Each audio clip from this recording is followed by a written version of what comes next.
Hi guys. Tonight we step into a cold stone church, somewhere in the English countryside, circa 1320. The air smells of damp wool and incense. Candles flicker against grey walls, casting long shadows over a small crowd of witnesses. And there, at the front, stands a girl. She is perhaps 14 years old. Her hands tremble slightly beneath the weight of embroidered sleeves she has never worn before. Beside her waits a man she met 3 days ago.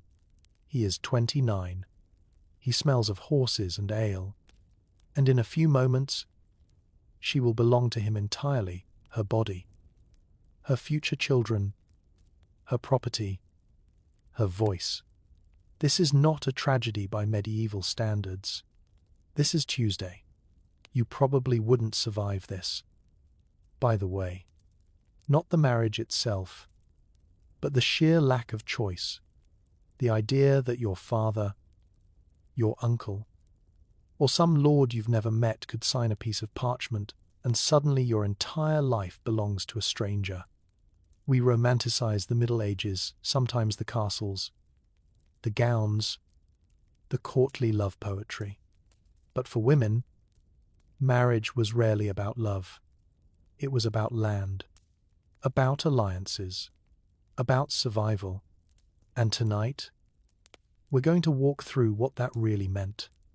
So, before you get comfortable, take a moment to like the video and subscribe, but only if you genuinely enjoy what I do here. And tell me, where are you listening from? What time is it where you are now? I always wonder who's out there, drifting off in different corners of the world, letting these old stories carry them into sleep. Now, dim the lights. Let your breathing slow, and imagine yourself stepping into that cold stone church. The scent of candle wax thick in the air, the murmur of Latin prayers washing over you like a river. You are the bride. You don't know this man, but that doesn't matter, because nobody asked what you wanted. In the medieval world, marriage was far too important to be left to the whims of young hearts. It was a contract, a merger, a carefully negotiated transfer of wealth and obligation. And you, standing there in your best dress, were the commodity being exchanged. Let's be clear about something historians often emphasize. The concept of marrying for love is remarkably modern. For most of human history, and certainly throughout the medieval period, marriage served practical purposes. Among the nobility, it forged political alliances.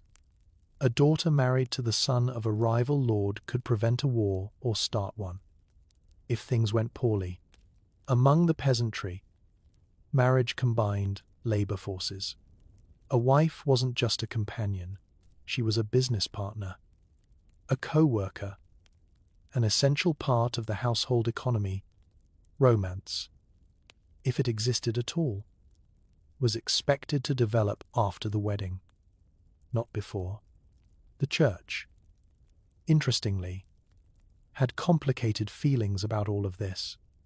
On one hand, ecclesiastical law technically required that both parties consent to a marriage. A priest was supposed to ask the bride if she agreed. But here's a curious detail historians love to mention. Consent, in practice, was a flexible concept. A girl might nod because her father was standing right behind her. She might whisper yes because she had nowhere else to go. She might agree because refusing meant shame, poverty, or worse.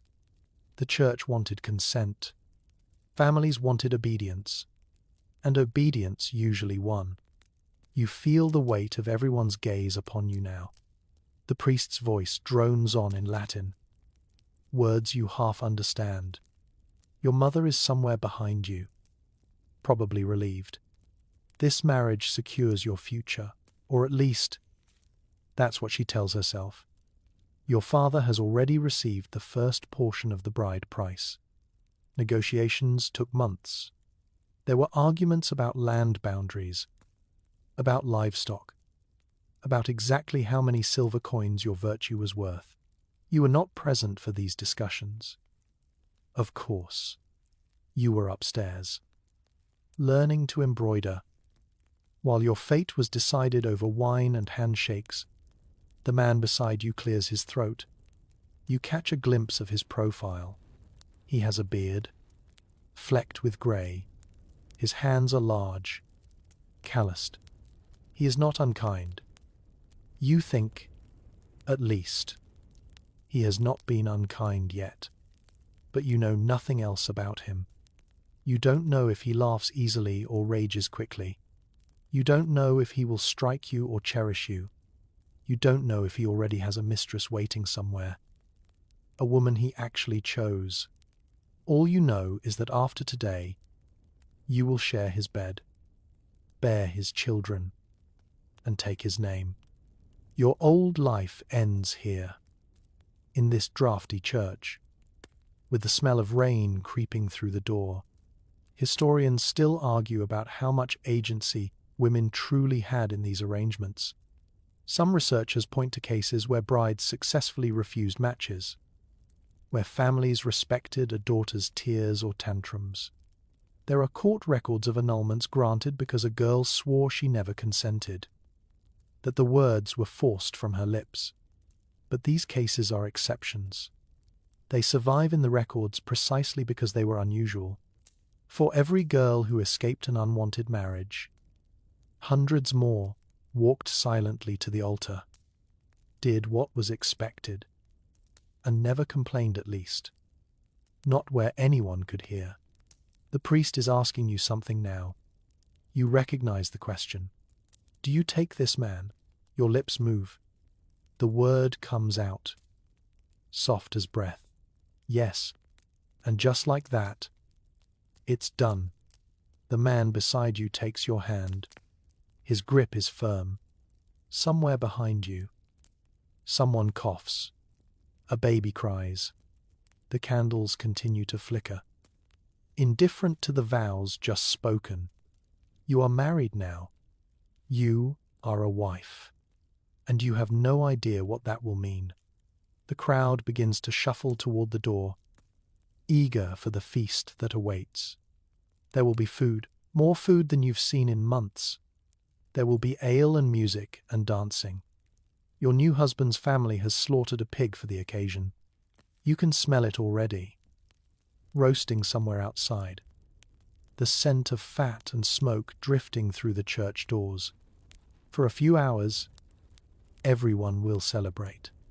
They will toast to your fertility, make crude jokes about the wedding night, and pretend that this is a happy occasion. And perhaps it is. Perhaps you will learn to love this man. Perhaps he will be gentle with you, patient, kind. Perhaps you will bear healthy children and grow old together, sitting by the fire, sharing quiet contentment. It happens. Not always. But sometimes, some medieval marriages were genuinely affectionate, filled with partnership and mutual respect.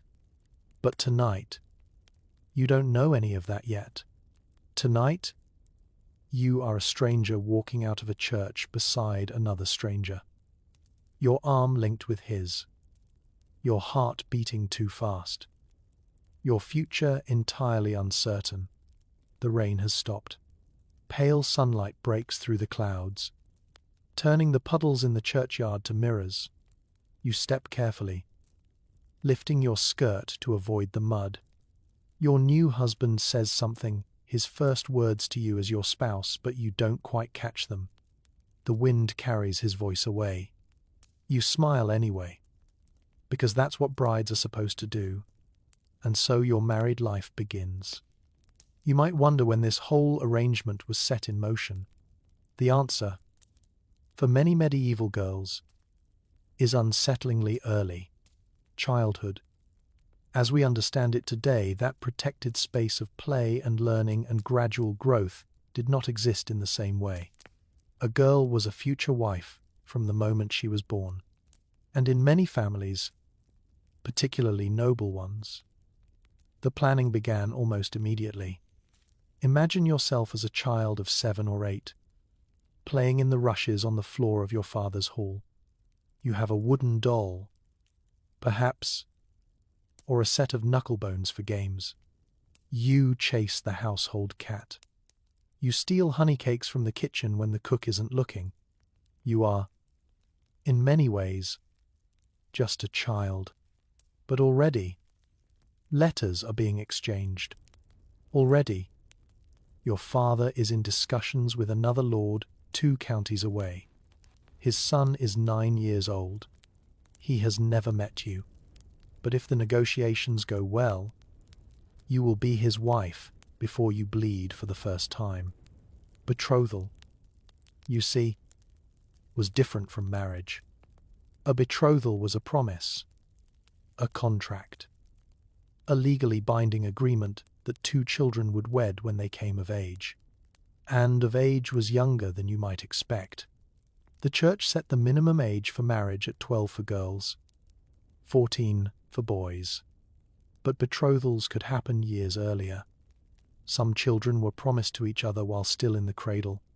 Some girls were sent to live with their future husband's family at 6 or 7, raised alongside the boy they would eventually marry. Trained by his mother in the specific ways of that household. You feel something shift in your chest as you consider this. The weight of it, a child, sent away from everything she knows, to live among strangers who will one day be her family. She learns their customs, their prayers, their recipes. She learns to please her future mother-in-law, because that woman will rule over her for years to come. She learns to be useful, quiet, obedient, and all the while, she waits. She waits to grow old enough for the wedding that will seal her fate.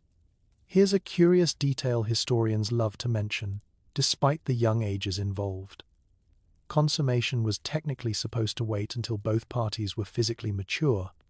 The church frowned upon husbands bedding wives who had not yet reached puberty, but enforcement was inconsistent, and records suggest that some marriages were consummated disturbingly early. There are court cases, annulment proceedings, letters from concerned clergy, all hinting at a darker reality beneath the official rules. Historians still argue about how common such abuses were. Some suggest they were rare exceptions, harshly punished when discovered. Others believe the silence in the records hides more suffering than we will ever know. Your childhood toys are packed away now. The wooden doll goes into a chest. The knucklebones are given to a younger sister. You are 12, perhaps 13, and your body has begun to change in ways that frighten and confuse you. Your mother explains little. There is no comfortable conversation about what to expect. Instead, there are whispers among the older women, knowing glances, gifts of linen, cloths, and herbs whose purpose you only half understand.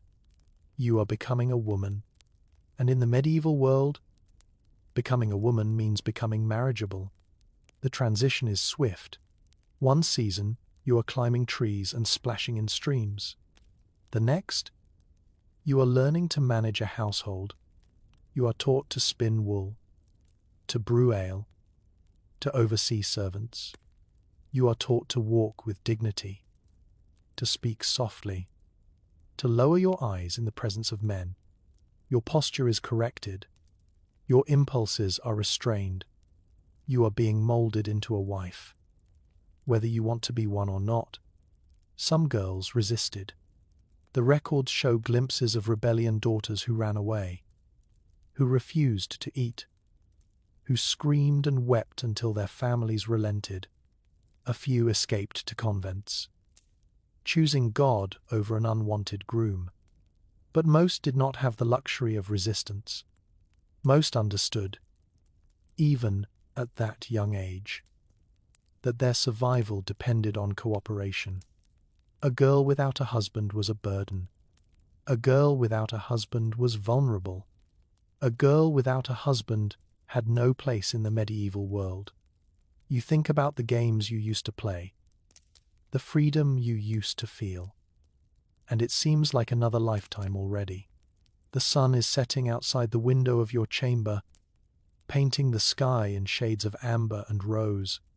Tomorrow, or next week, or next month, you will be wed. The preparations are already underway. Seamstresses are sewing your wedding dress. Cooks are planning the feast. Your father is finalizing the dowry arrangements, counting coins and livestock, making sure everything is in order. And you are sitting quietly, hands folded in your lap, watching the light fade. You are thinking about the man you will marry, this stranger, this unknown quantity. You are wondering if he will be kind. You are wondering if you will learn to love him. You are wondering what your life will look like in 5 years, in 10, in 20. The room grows darker. A servant comes to light the candles. The flames dance and flicker, casting warm shadows on the walls. You take a breath, slow and steady, and try to calm the flutter of anxiety in your chest. Childhood is over. You understand that now.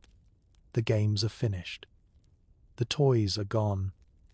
And something new is beginning, something vast and uncertain and terrifying in its permanence. You are not yet a wife, but you are no longer a child. The space between those two states is narrow, almost invisible. You will cross it soon, whether you are ready or not, and once you do, there is no going back. Medieval society has no concept of divorce as we know it. Marriage is forever, or until death separates you. The vows you will speak are not symbolic gestures, they are chains, invisible but unbreakable, binding you to another person for the rest of your life. You close your eyes and listen to the sounds of the household settling around you. Footsteps in the corridor, the distant clatter of pots in the kitchen, a dog barking somewhere outside. These sounds are familiar, comforting. They are the sounds of home, the only home you have ever known. Soon, you will leave this place. Soon, you will belong to another household, another family, another life. The thought is almost too large to hold. But for now, just for this moment, you are still here, still yourself, still the girl who chased cats and stole honey cakes and played in the rushes on the floor. Hold on to that. Hold on to it as long as you can. Now let us talk about money. Because in the medieval world, marriage was never simply about joining two people. It was about joining two fortunes. And you, as a bride, were at the center of a complex financial transaction that had been negotiated for months, perhaps years, before you ever walked into that church. The dowry. You have heard this word your entire life. Your mother mentioned it when she taught you to embroider. Good needlework increases your value. She said, your father muttered about it when harvests were poor. How will we afford a proper dowry if the crops fail again? It hung over your childhood like a shadow, this invisible price tag attached to your future. And now, as your wedding approaches, you begin to understand just how much weight it carries. A dowry was the property, money, or goods that a bride's family gave to the groom's family upon marriage. Think of it as your entrance fee into your new life.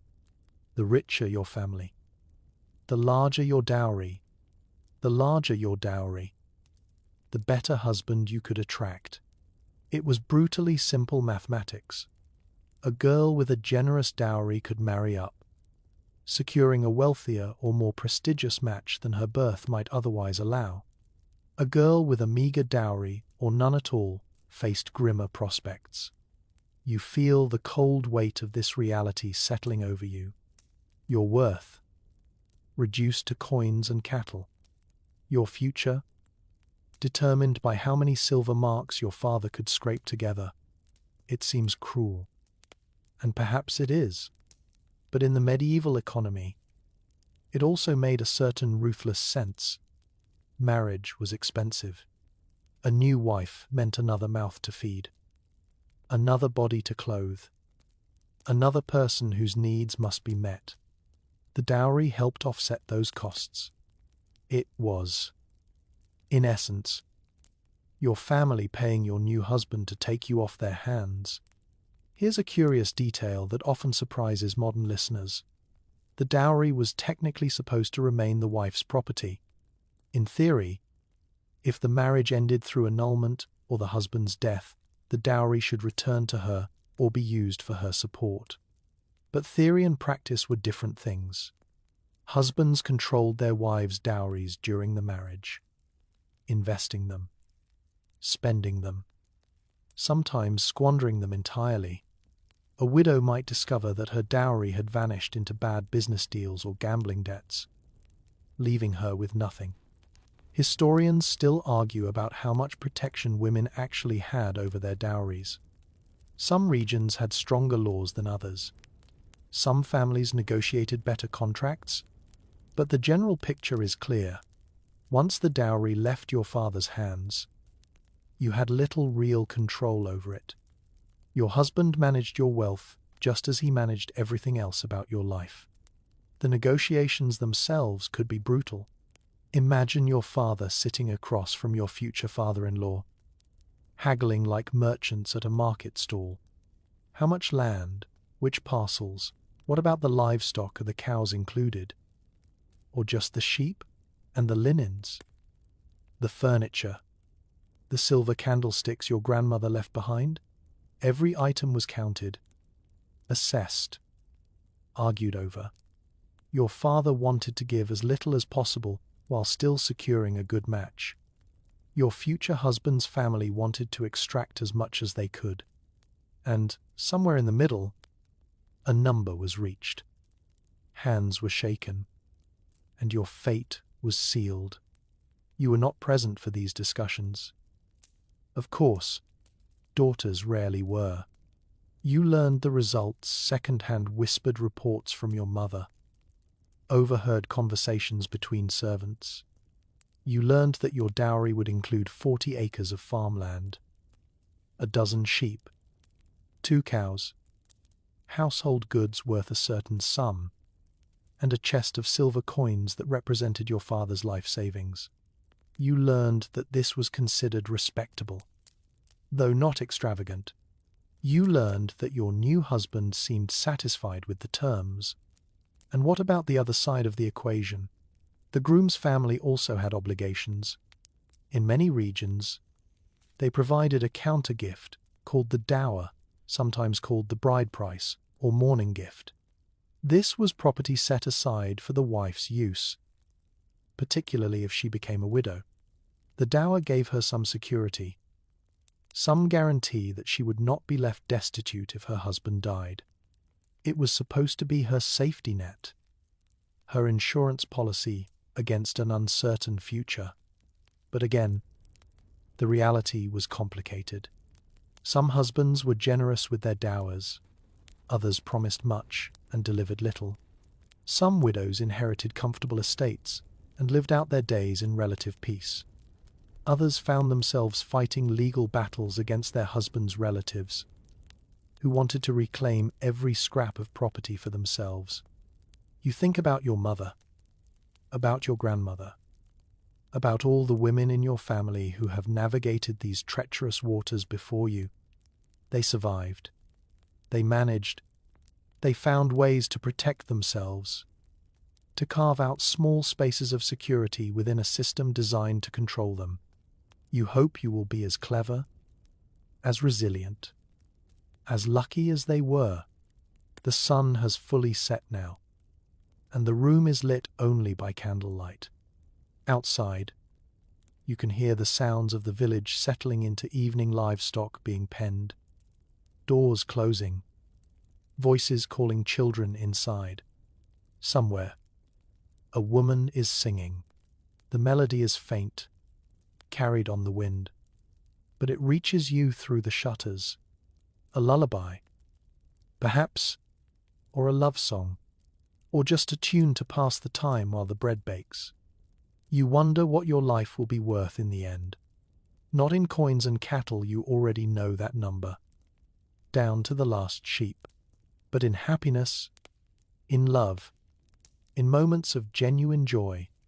Will your dowry buy you a good life, or merely a tolerable one? Will your husband see you as a partner, or just an asset?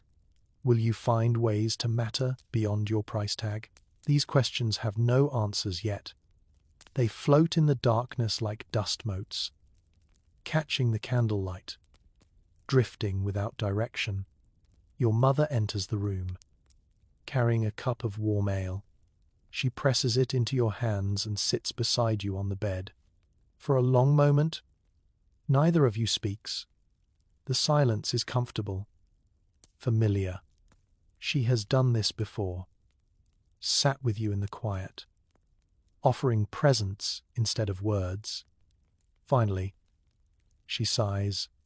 It will be all right, she says, and you want to believe her.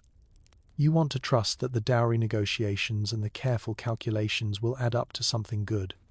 You want to hope that the numbers on the contract will translate into warmth, into kindness, into a life worth living. You take a sip of the ale. It is sweet and bitter at once. Like so many things. Tomorrow, the preparations continue. But tonight, you rest. The wedding feast has ended. The music has faded. The guests have drunk their fill and made their bawdy jokes, slapping your new husband on the back, winking at you with knowing smiles that make your stomach turn. And now, as the candles burn low in the great hall, it is time for the part of the evening that everyone has been whispering about since you arrived at the church. The bedding ceremony. You feel your pulse quicken as the women of the household gather around you, their hands busy with your laces, your ribbons, your carefully arranged hair. They are not unkind. These women, your new mother-in-law, your husband's sisters, the older female relatives who have done this before, who remember their own wedding nights with expressions you cannot quite read. They chat among themselves, offering advice you did not ask for, laughing at private jokes that seem designed to put you at ease but only make you more anxious. Your dress falls away. Then your underthings. You stand in your shift, shivering slightly, as someone presses a cup of spiced wine into your hands. Drink, they say. It will help. You drink, and the warmth spreads through your chest, loosening something tight inside you. But it does not erase the fear. Nothing could erase the fear. In another chamber, your husband is undergoing a similar ritual. The men are with him, helping him undress, filling his cup, offering their own crude wisdom about what is to come. You try not to think about what they might be saying. You try not to imagine the laughter, the boasts, the casual way they discuss your body as though it were a horse to be broken. Here is what the medieval world believed about wedding nights. They were not private. They were not intimate. They were, in many ways, public performances. The consummation of a marriage was a legal necessity, a requirement that transformed a ceremony into a binding contract. Without consummation, a marriage could be annulled. Without consummation, the whole elaborate arrangement, the dowry, the negotiations, the vows meant nothing. And so, witnesses were often present, not standing at the foot of the bed watching. Necessarily, though, that did happen in some royal and noble households, but nearby, waiting, listening, ready to testify, if needed, that the marriage had been properly completed. You are led to the bridal chamber now, your bare feet cold against the stone floor. The room has been prepared with care. Fresh rushes cover the ground, scented with herbs lavender, rosemary, something sweet you cannot name. The bed is enormous, piled with furs and linens, the curtains drawn back to reveal clean white sheets. Candles flicker on every surface, casting a warm golden glow that should feel romantic but instead feels exposing, as though every shadow is watching. Your husband is already there. He sits on the edge of the bed in his own shift, looking almost as uncomfortable as you feel. This is a small comfort. You realize he is nervous too, perhaps even frightened. For all the bravado of the men's quarters, he is still a human being facing an intimate act with a stranger, watched by relatives, burdened by expectations. The priest enters. Yes, the priest, because even here, in the bedroom, the church has a role to play. He blesses the bed. He sprinkles holy water on the linens. He intones prayers for fertility, for healthy children, for a fruitful union that will please God and continue both family lines. You bow your head and try to focus on the Latin words, but your mind keeps drifting to what comes after the prayers, after the priest leaves, after the door finally closes. Historians still argue about how common the witnessed bedding ceremony truly was. Some researchers believe it was mainly a practice among royalty and high nobility, where the legitimacy of heirs was politically crucial. A princess marrying a prince might have a dozen witnesses outside the chamber door, ready to swear that the marriage was consummated and any resulting child was legitimate. For common folk, the ceremony was likely simpler, perhaps just a blessing from the priest and a ribald procession to the bedroom before the guests finally went home. But the pressure was the same, regardless of class. The marriage must be consummated. The wife must submit. The husband must perform.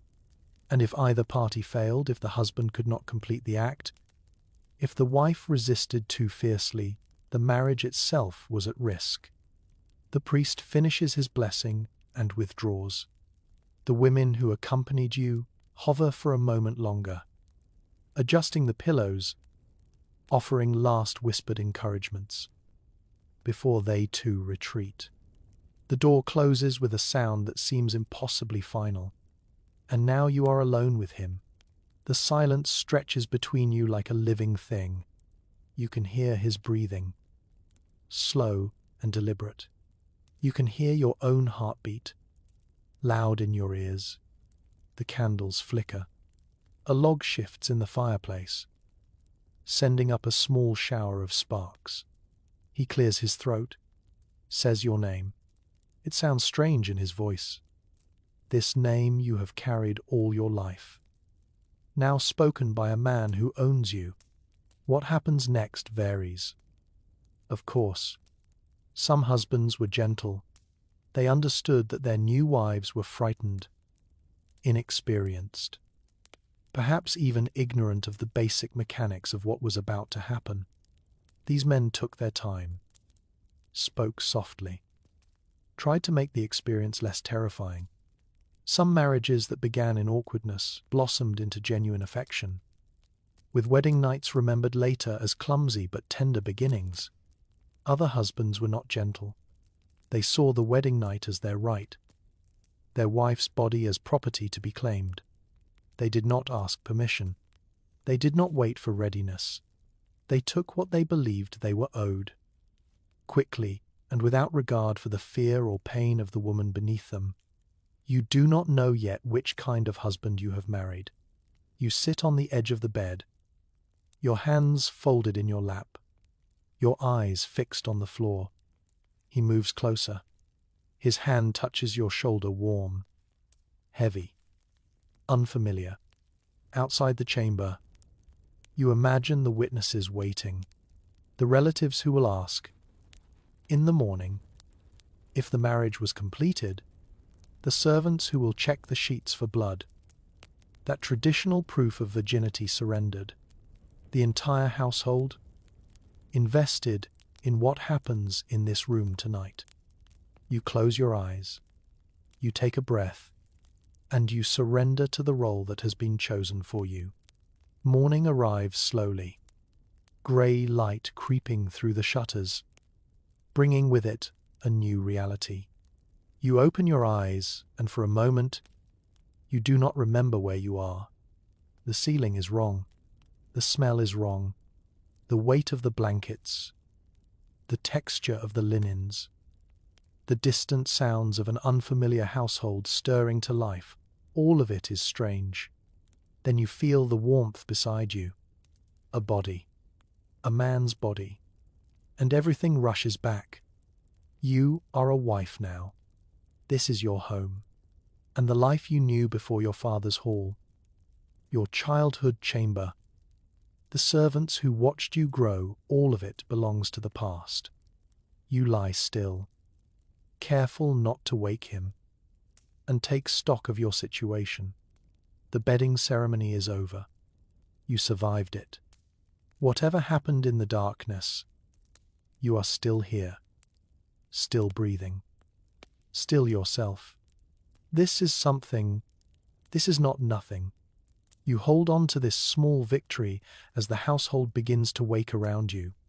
But survival is only the beginning, because now comes the harder part, living in this new place.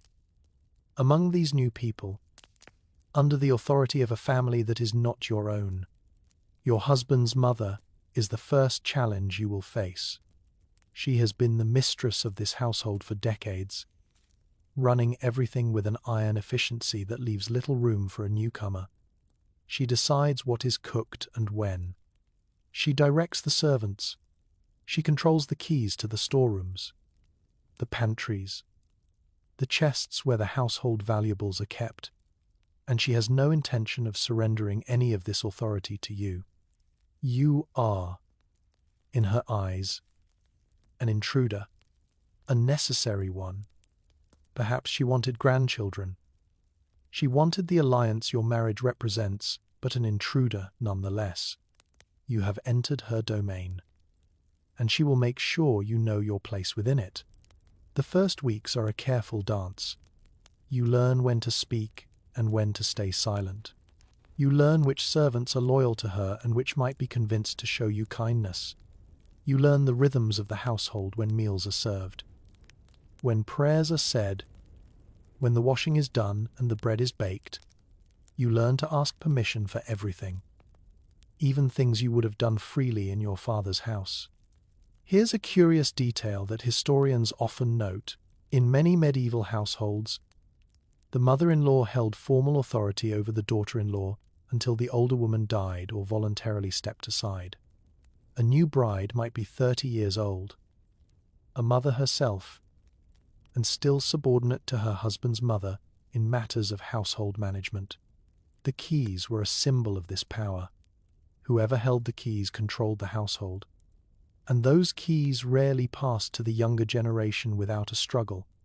You think about your own mother, the woman who raised you, who taught you everything you know about running a home. She prepared you for this, in her way. She taught you to be patient, to be observant, to hold your tongue when anger rises in your chest. She taught you that a wife's power is subtle, exercised in small choices and quiet influence rather than open command. But knowing this and living it are different things. Your mother-in-law watches you constantly. She corrects your embroidery. She criticizes the way you fold the linens. She comments on how much you eat, how late you sleep, how often you pray. Nothing you do is quite right. Nothing meets her standards. And your husband says nothing. He shrugs when you mention her criticisms. He tells you to be patient. He reminds you that his mother has run this household since before you were born, and perhaps you could learn something from her experience. You swallow your frustration and nod. What else can you do? The servants are another matter. They have their own hierarchies, their own loyalties, their own ways of doing things. Some of them have served this family for generations. They knew your husband when he was a boy running through the halls. They knew his first wife, yes. There was a first wife. Dead in childbirth 3 years ago. Rarely mentioned but never quite forgotten. You see her ghost in their eyes sometimes. In the way they compare you to her without saying a word. You try to win them over slowly. A kind word here. A small gift there. You remember their names. Ask about their families. Show interest in their troubles. Some of them warm to you eventually. Others remain distant. Polite, but cold. Waiting to see if you will last. Because that is the unspoken question hanging over everything. Will you last? Will you bear children? Will you survive the dangers of childbirth that claimed your predecessor? Will you prove your worth to this family? Or will you be another grave in the churchyard? Another name whispered with vague sadness before the household moves on? Historians still argue about the psychological toll of these living arrangements. Some researchers suggest that many medieval women found support and friendship in their new households, forming bonds with sisters-in-law and servants that sustained them through difficult times. Others point to evidence of profound loneliness, isolation, and depression. Women cut off from their birth families, trapped in hostile environments, with no one to confide in and nowhere to escape. The truth, as always, lies somewhere in between. Some women thrived. Some women suffered. Most, probably, experienced a mixture of both good days and bad days, moments of genuine connection and long stretches of quiet despair.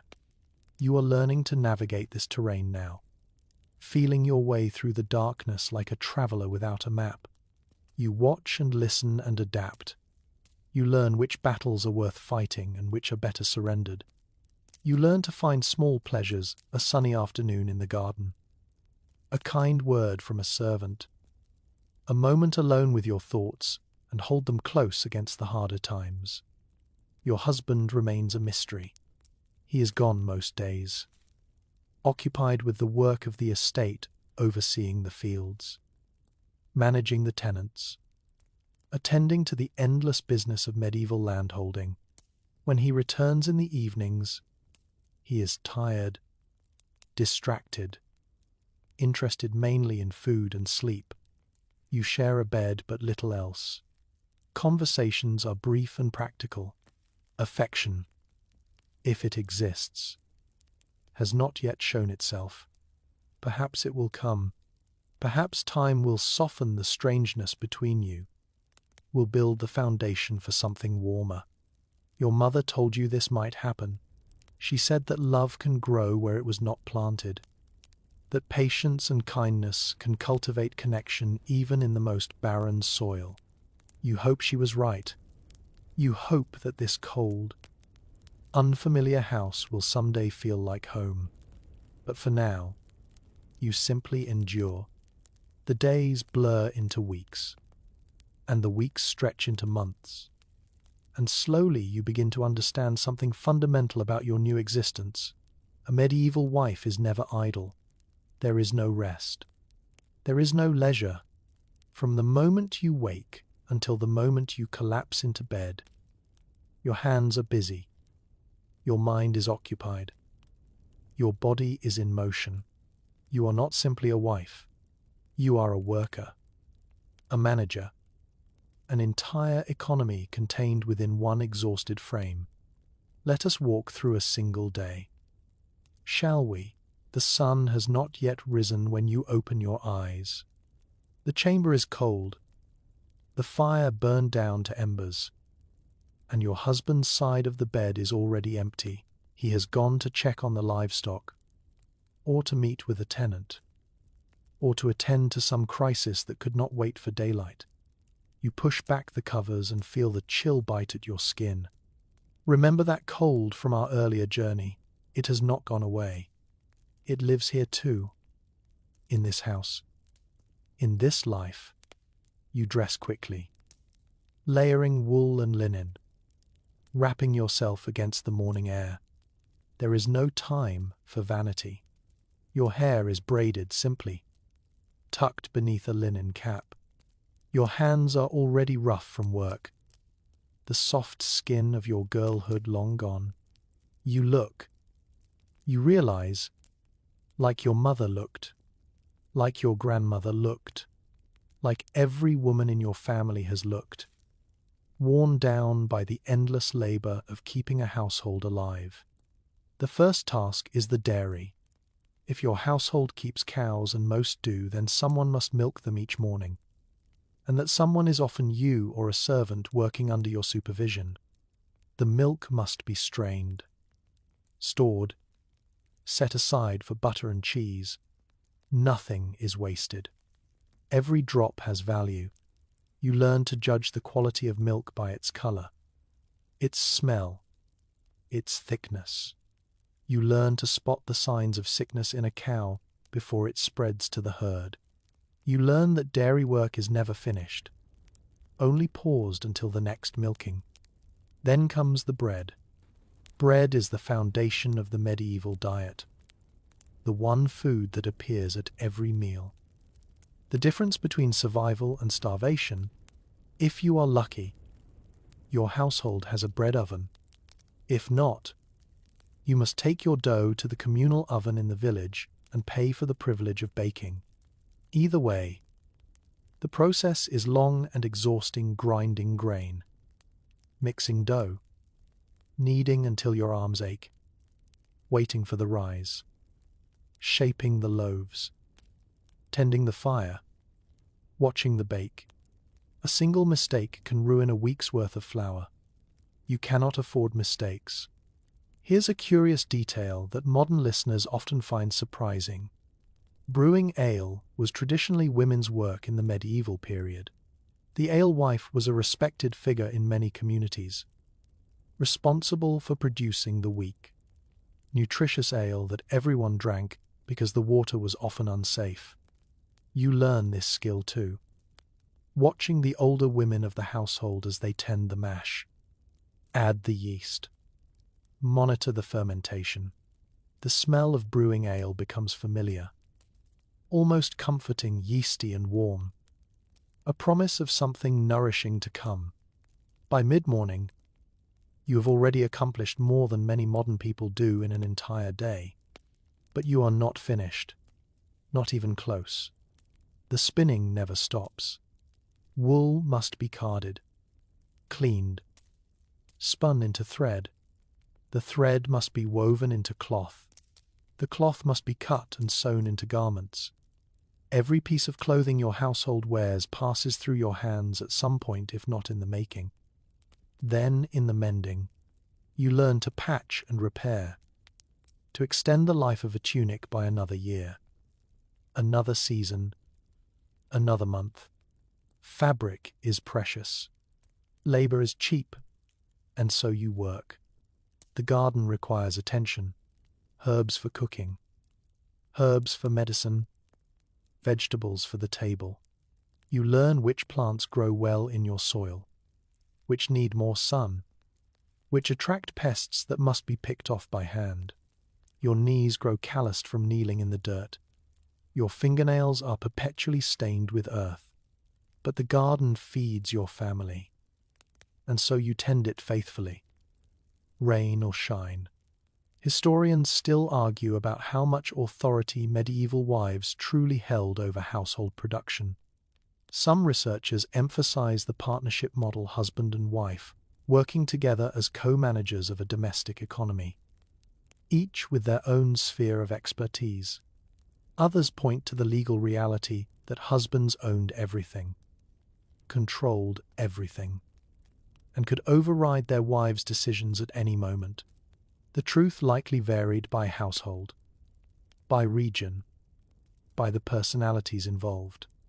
What is not disputed is the sheer volume of work.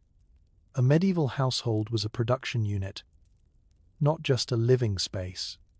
It manufactured much of what it consumed: food, drink, clothing, candles, soap, and the wife was at the center of this production, coordinating labor, managing resources, solving problems as they arose.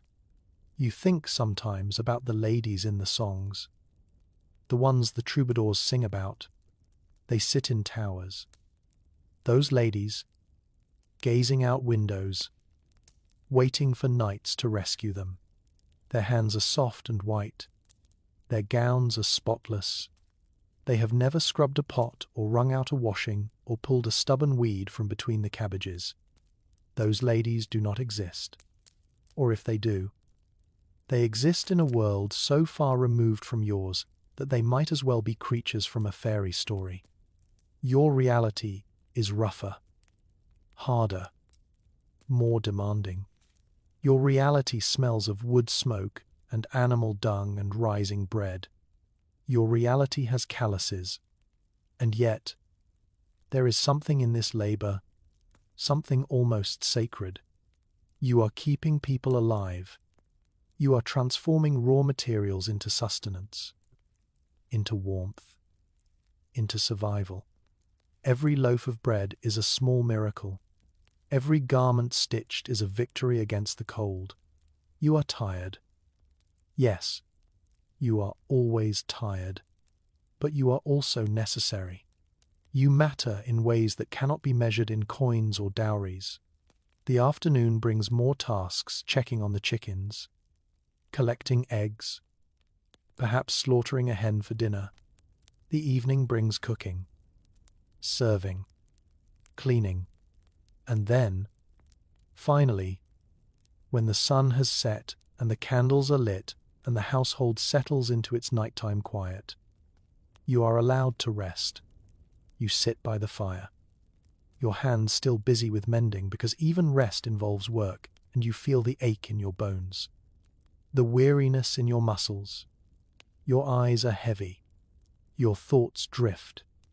This is your life now. This endless cycle of labor and exhaustion.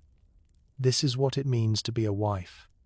But the fire is warm, and the bread you baked this morning fills your belly, and your husband is dozing in his chair across the room. And for this moment, at least, you are safe. You hold on to that. You let it be enough. There is a room in every medieval household that men do not enter. A room where women gather, where voices drop to whispers, where the air is thick with tension and prayer and the copper scent of blood. You have heard about this room your entire life. You have imagined it in your nightmares. And now, as your belly swells with your first child, you know that soon you will enter it yourself. The birthing chamber. You place your hand on the curve of your stomach and feel the flutter of movement within.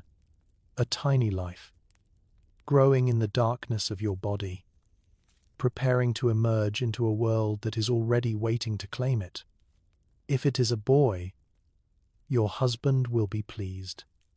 The family line will continue. The inheritance will be secure. If it is a girl, well, girls have their uses too. Girls can be married. Girls can forge alliances. Girls can bring dowries into other families and bear children of their own. But first, the child must be born, and you must survive the bearing. Here is a truth that medieval women understood in their bones. Not occasionally dangerous, not sometimes dangerous, but consistently, reliably, terrifyingly dangerous. Historians estimate that somewhere between 1 and 3% of births resulted in the mother's death, a number that sounds small until you remember that most women gave birth multiple times. A woman who bore 6 children had roughly a 1 in 5 chance of dying in the process. Those are not good odds. Those are the odds of a slow and bloody lottery. You try not to think about the first wife. the one who came before you, the one who died in this very house, in that very room, bringing forth a child who did not survive either. The servants still speak of her sometimes, in hushed tones. When they think you cannot hear, she was young, they say. She was healthy. She did everything right. And still the bleeding would not stop. And still the midwife's herbs could not save her. And still she slipped away in the grey hours of the morning, her husband weeping at her bedside. You will not be her. You tell yourself this every day. You will not be her. The preparations begin weeks before your time comes. The birthing chamber is cleaned, aired, made ready. Fresh rushes are laid on the floor, scattered with herbs that are supposed to ease labour, pennyroyal, mugwort, juniper. The windows are covered with heavy cloth, blocking out light and draughts, and, according to tradition, evil spirits that might harm the mother or child. The room becomes a cave, a cocoon, a space suspended between the world of the living and whatever lies beyond. The midwife visits to examine you. Her hands are rough but knowing, pressing against your belly, feeling the position of the child within. She nods, mutters to herself, seems satisfied. The baby is positioned well, she says, head down, ready to come when the time is right. You should have an easy labour. God willing. God willing. Those two words carry so much weight. Everyone says them. Everyone believes them. Because in the end, after all the preparations and prayers and herbal remedies, childbirth comes down to luck, to fate, to the mysterious workings of a body that even the wisest midwife does not fully understand. Here's a curious detail that often surprises modern listeners. Medieval midwives were highly skilled practitioners, trained through years of apprenticeship, respected in their communities for their knowledge and experience. They were not the ignorant peasants of popular imagination. They knew how to turn a breached baby, how to ease a difficult labor, how to manage complications that would challenge even modern physicians. But they had no antibiotics, no blood transfusions, no surgical interventions when things went truly wrong. Their tools were their hands, their herbs, and their prayers. The church hovered over the birthing chamber too, anxious about the souls of unbaptized infants. If a child was born alive but seemed likely to die, the midwife was authorized to perform an emergency baptism, splashing water on the tiny head and speaking the sacred words before the soul could slip away unbaptized. Some midwives carried holy water with them always, ready for this grim necessity. Some priests trained midwives specifically in the baptismal rite, understanding that there would be moments when no clergyman could arrive in time. You think about this as you lie awake at night, your hand resting on your swollen belly. You think about the child within you, this stranger you have never met, this life that depends entirely on your body's ability to do what bodies have done since the beginning of time. You think about the pain that is coming, the blood, the screaming that the other women have warned you about with grim smiles. You think about the possibility, the very real possibility, that you might not survive. Your mother-in-law has softened toward you.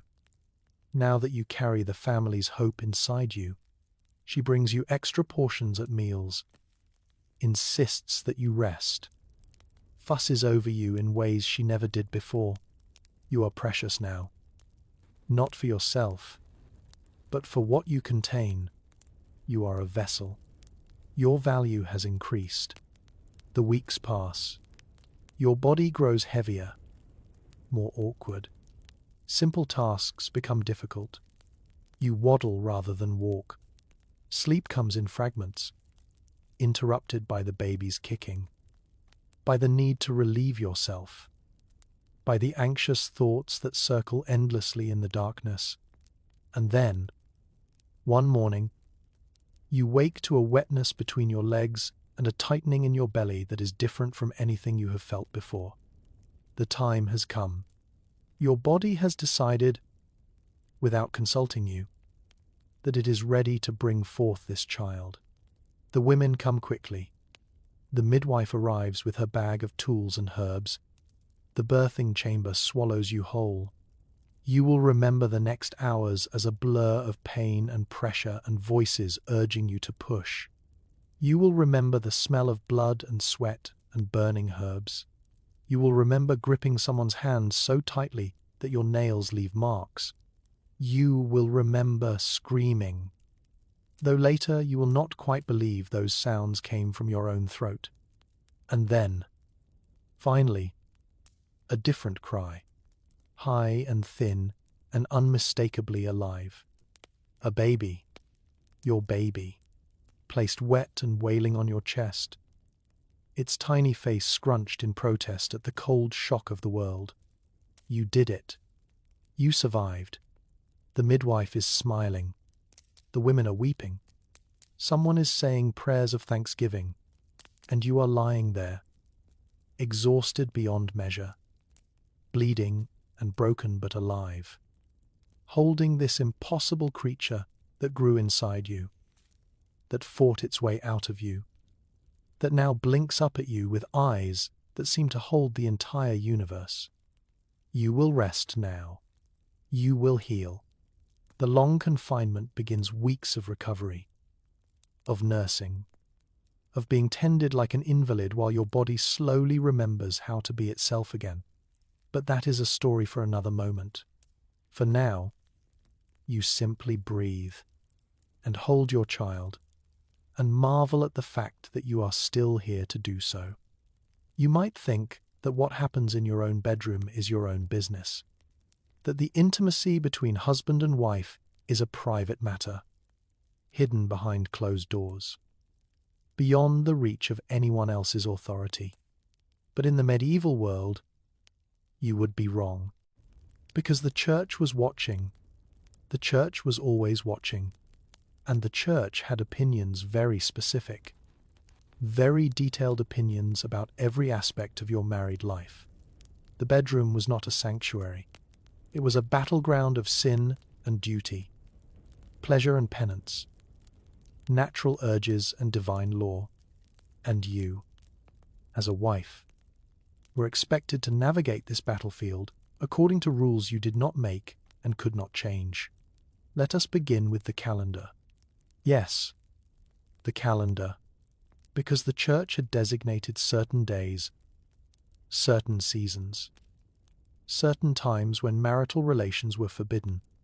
You could not lie with your husband during Lent, those 40 days of fasting and reflection before Easter. You could not lie with him during Advent, the 4 weeks before Christmas. You could not lie with him on Sundays, because that was the Lord's Day. You could not lie with him on Wednesdays or Fridays, because those were days of abstinence. You could not lie with him on feast days, saints' days, or any of the dozens of holy occasions scattered throughout the year. If you add all these restrictions together, and historians have done exactly that, you discover that nearly half the year was technically off limits for marital intimacy. Half the year. The church expected married couples to abstain for roughly 180 days annually, give or take, depending on which feast days fell when. Here's a curious detail that historians love to debate. How strictly were these rules actually followed? The evidence suggests a wide range of compliance. Some couples, particularly devout ones, took the prohibitions seriously, confessing to their priests when they slipped, doing penance for their failures. Others ignored the calendar entirely, treating the rules as ideals rather than requirements. And many, probably most, fell somewhere in between, trying to follow the restrictions when convenient, bending them when desire or circumstance made abstinence difficult. But the rules existed, and if you confessed your sins, which you were expected to do regularly, your priest would ask about them. He would want to know if you had lain with your husband on forbidden days. He would want to know the details. And the details mattered, because beyond the calendar, the church had opinions about positions, about purposes, about the very nature of the marital act itself. You feel a flush of embarrassment even thinking about this, but it was the reality of medieval life. The church taught that marital relations were only acceptable when performed for the purpose of procreation. Pleasure was suspect. Pleasure was dangerous. Pleasure led the soul astray from its proper focus on God and duty. The ideal Christian couple would lie together only when trying to conceive, would take no enjoyment from the act, and would feel appropriately guilty if any enjoyment accidentally occurred. Certain positions were considered more sinful than others. The church preferred what it called the natural position, the one most likely to result in conception, the one that placed the husband above and the wife below, the one that seemed to mirror the proper hierarchy of Christian marriage. Other positions were discouraged or outright forbidden, classified as deviations from God's intended design. Historians still argue about how these teachings translated into actual bedroom behavior.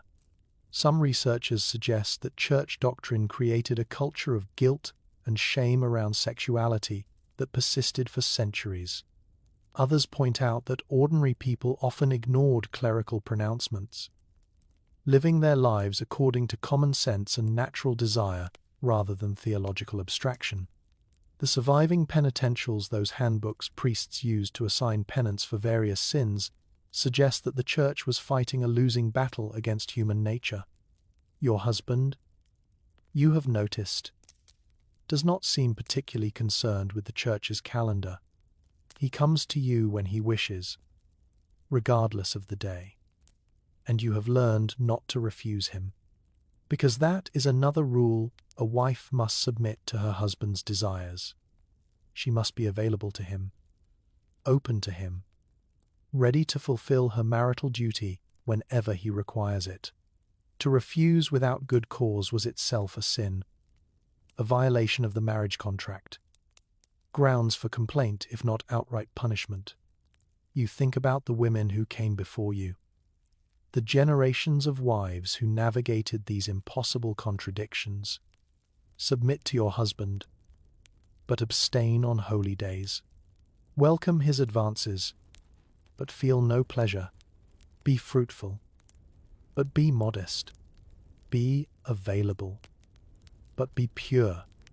The expectations twisted around themselves like serpents, impossible to satisfy completely, designed perhaps to keep women in a permanent state of guilt and inadequacy. The confessional became a strange space of reckoning. You kneel in the darkness, the wooden screen between you and the priest, and you whisper your sins. You confess to lying with your husband during Lent. You confess to feeling pleasure when you should have felt only duty. You confess to thoughts, to desires, to the uncontrollable stirrings of your own body. The priest assigns penance prayers, fasting, perhaps a small act of charity. You complete your penance and emerge cleansed, only to sin again the following week. Some women found ways to use these rules to their advantage. A wife who wished to avoid her husband's advances could claim religious restriction. It is Friday, my Lord, or the vigil of such and such saint. A woman exhausted from childbirth could invoke the churching period the weeks after birth, when she was considered ritually unclean and expected to abstain. These were small freedoms, carved out within a system designed to control. But they were freedoms nonetheless. The church's obsession with marital sexuality extended to pregnancy and nursing as well. Some theologians argued that relations during pregnancy were sinful, since conception had already occurred and procreation was no longer possible. Others disagreed. But the debate itself reveals the depth of clerical interest in controlling every aspect of married life. You lie awake sometimes, your husband snoring beside you, and you wonder what God truly thinks of all this, whether the creator of the universe really cares about which day of the week you embrace your spouse, whether the divine plan includes detailed regulations about bedroom positions, whether the guilt you feel is holy conviction or simply the residue of teachings designed to keep you small and obedient. You have no answers, only questions, only the endless negotiation between desire and duty, body and soul, earthly marriage and heavenly expectation. The candle on your bedside table burns low. The flame flickers, casting shadows on the wall. Your husband shifts in his sleep, his arm heavy across your waist. Outside, an owl calls into the darkness, its voice lonely and strange. You close your eyes and try to quiet your thoughts. Tomorrow is Sunday. Tomorrow you will pray. Tomorrow you will confess whatever sins you have accumulated. But tonight, you simply rest. Imperfect, human, alive. And yet, despite everything, the arranged matches, the dowry negotiations, the cold church ceremonies between strangers, sometimes love crept in anyway, uninvited, unexpected, stubborn as a weed pushing through stone. You have seen it happen. You have heard the stories, and perhaps, if you are lucky, you have felt it yourself. Love was not supposed to matter. The troubadours sang about it. Yes, weaving elaborate fantasies of noble knights pining for unattainable ladies, of courtly devotion that existed outside of marriage, of passion that burned precisely because it could never be fulfilled. But that was poetry. That was entertainment for idle hours. Real marriage, practical marriage, the marriage that held society together, that was supposed to be about land and alliances and children. Love was a pleasant bonus, if it came at all, not a requirement. But humans are stubborn creatures. Hearts are stubborn things, and no amount of practical arrangement could entirely extinguish the possibility of genuine affection. You think about the couples you have known, your own parents. Perhaps did they love each other? You remember them sitting by the fire in the evenings, your father's hand resting on your mother's shoulder, the quiet conversations that seemed to require no words. You remember the grief in your father's eyes when your mother fell ill, the way he refused to leave her bedside, the prayers he whispered when he thought no one was listening. That was love, wasn't it? Something grown slowly over decades of shared labor and shared sorrow. Something that might not have existed on their wedding day, but had deepened into an unbreakable bond by the end. Historians have found evidence of such love scattered throughout the medieval record. Letters between separated spouses, full of longing and tenderness. Wills that speak of beloved wives with genuine emotion. Grave markers that memorialize not just names and dates, but the quality of the relationship. Faithful companion, cherished partner, the light of my days. These fragments suggest that arranged marriages were not always loveless prisons. Some of them, perhaps many of them, became genuine partnerships marked by affection, respect, and even passion. Here's a curious detail that often surprises modern listeners. Medieval people were not ignorant of romantic love. They simply had different expectations about when and how it should develop. The assumption was that love would follow marriage, not precede it. You married a stranger, and then you learned to love that stranger through the daily intimacy of shared life. You discovered their kindness in small gestures. You appreciated their strength in times of crisis. You forgave their flaws because you had flaws of your own. Love was a project, a construction, something built deliberately over years rather than struck suddenly like lightning. Your husband has been kind to you. You can say that now. Several years into your marriage, he is not the passionate lover of the troubadour's songs. He does not compose poetry for you, or bring you flowers, or whisper sweet words in the darkness. But he is steady. He is reliable. He notices when you are tired and sends you to rest.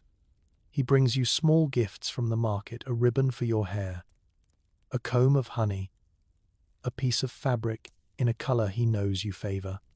He asks your opinion on matters of the household, and sometimes even follows your advice. Is this love? You are not entirely sure. It does not feel like the stories. It does not burn or ache or consume, but it feels like something warm and solid, something you can lean against when you are weary, something that makes this life bearable in ways you did not expect.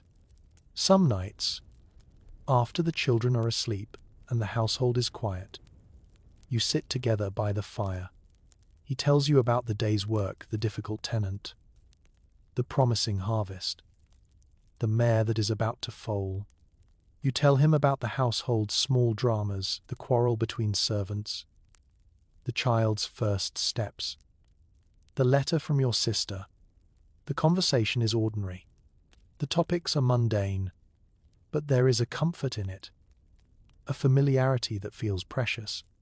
You remember the girl who stood trembling in that cold stone church, a stranger beside a stranger, her future entirely unknown. You want to tell her that it will be all right, that the fear will fade, that the stranger will become, if not a soulmate, then at least a companion, that there are worse fates than learning to love the person you married. Not everyone is so fortunate. Of course, you know this too. You have seen marriages that remained cold and distant throughout, couples who shared a bed but nothing else, who spoke to each other only when necessary, who lived parallel lives under the same roof. You have seen marriages poisoned by resentment, by disappointment, by the slow accumulation of small cruelties that never quite rose to the level of violence but eroded the soul nonetheless.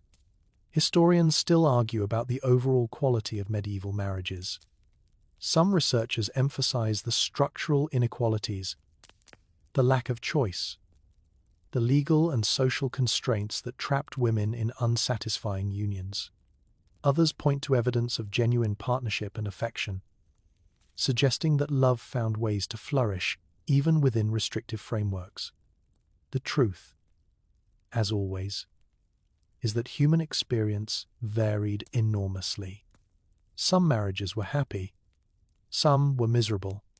Most were probably somewhere in between good days and bad days, moments of connection and long stretches of indifference.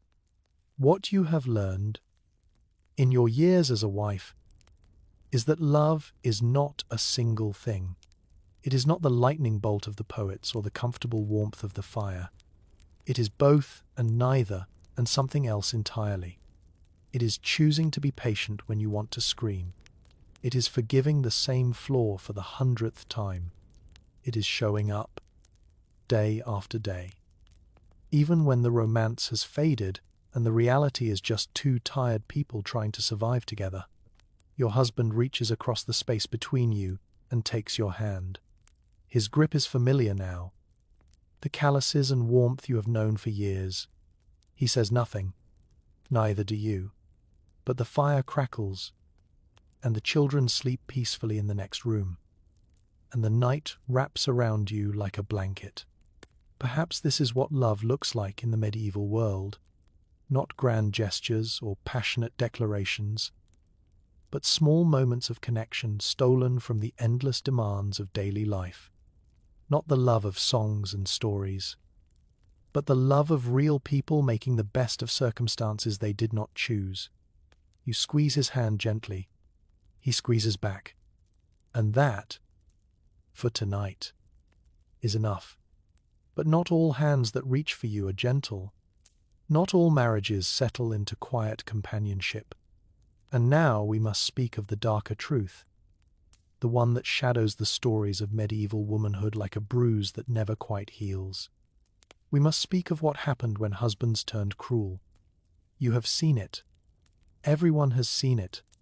The woman in the village with the blackened eye, the split lip, the way she flinches when her husband raises his voice, the noblewoman who appears at Mass with her face hidden behind a veil, who walks stiffly as though something beneath her gown is broken, the servant girl who weeps in the kitchen, who will not say what happened, who returns the next day with fresh marks on her arms.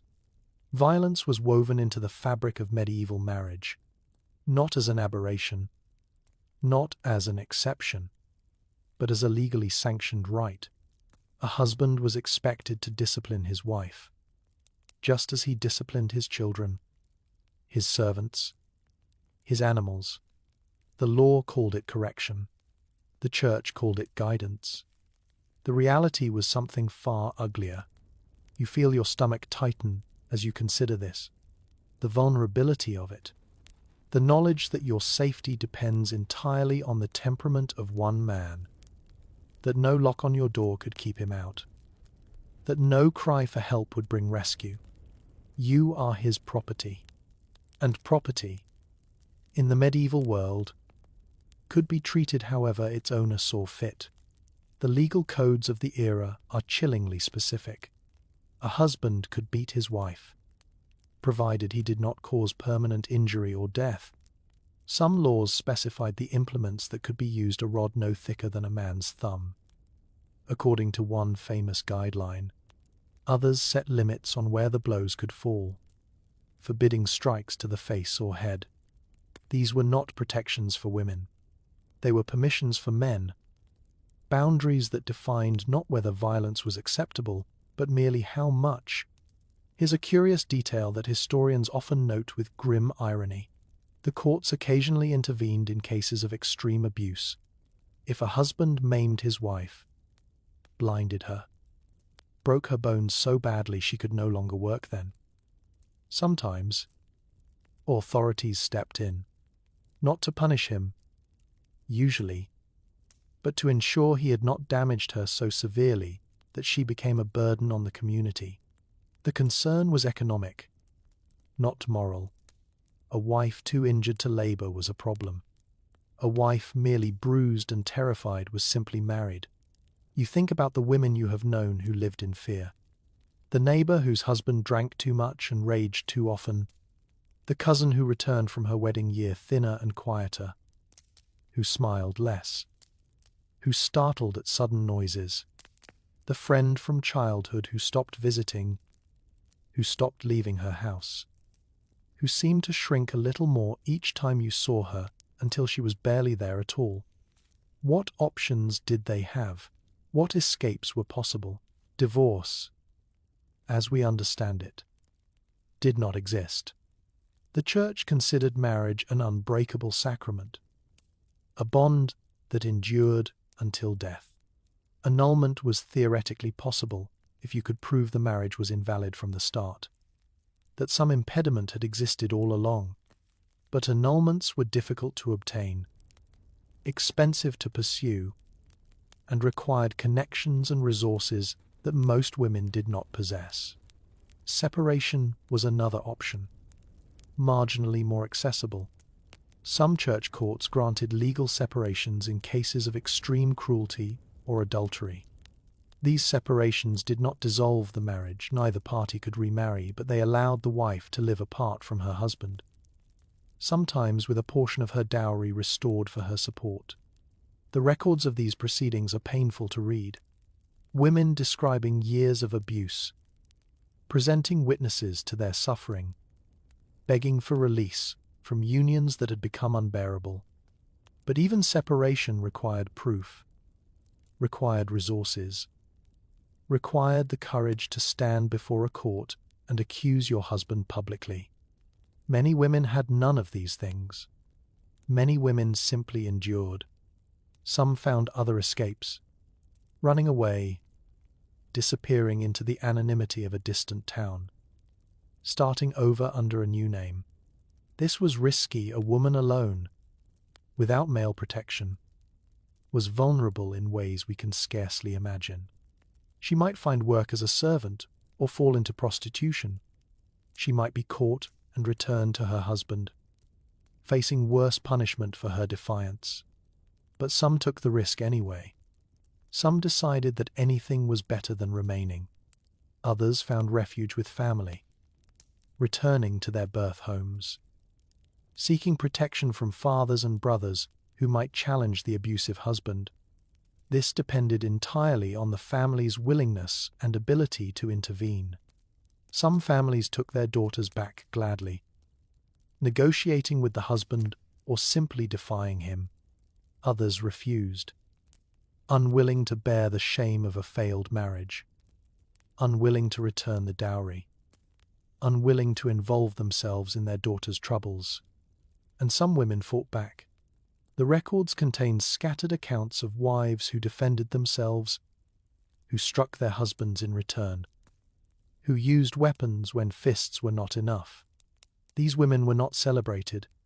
They were punished, often severely.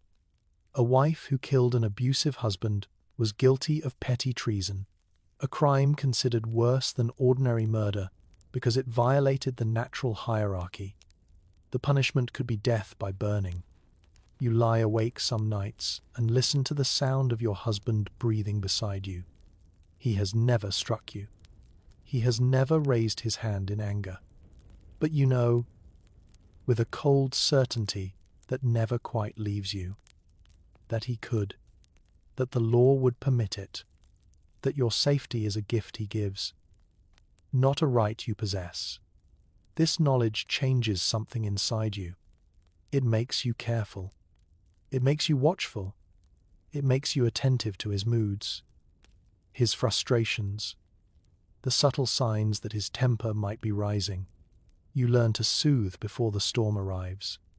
You learn to disappear when danger threatens. You learn the survival skills that women have always learned, the quiet strategies that keep peace in houses where peace is fragile. The fire has burned low. The room is growing cold. Somewhere outside, a dog barks once and falls silent. The night presses against the shutters, vast and indifferent to the small dramas of human cruelty. You pull the blankets tighter around yourself and try to quiet your thoughts. You are one of the lucky ones. You know this. Your husband is not a monster. Your marriage is not a prison. But you cannot forget the women who are not so lucky. You carry them with you.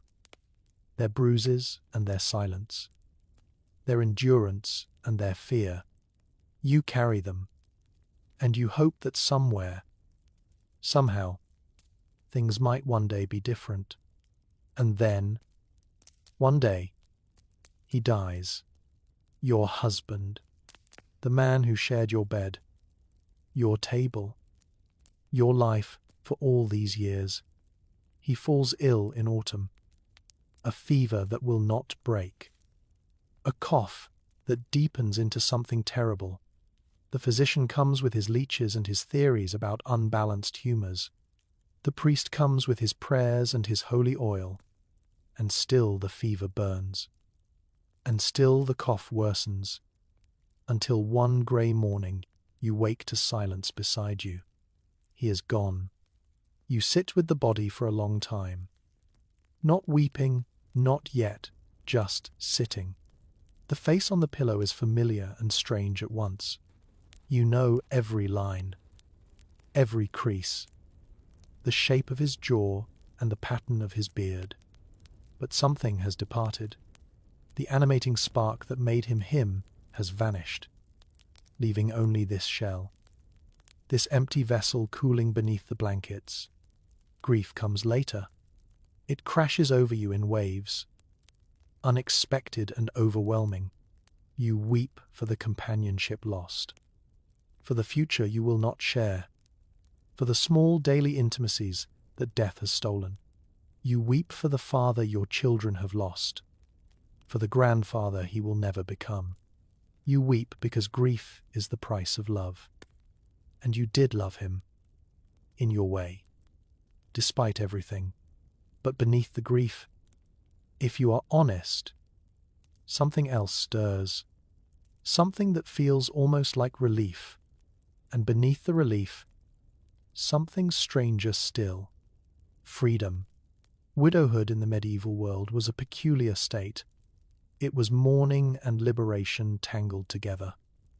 Loss and opportunity intertwined. For many women, the death of a husband brought genuine sorrow, but also the first taste of autonomy they had ever known.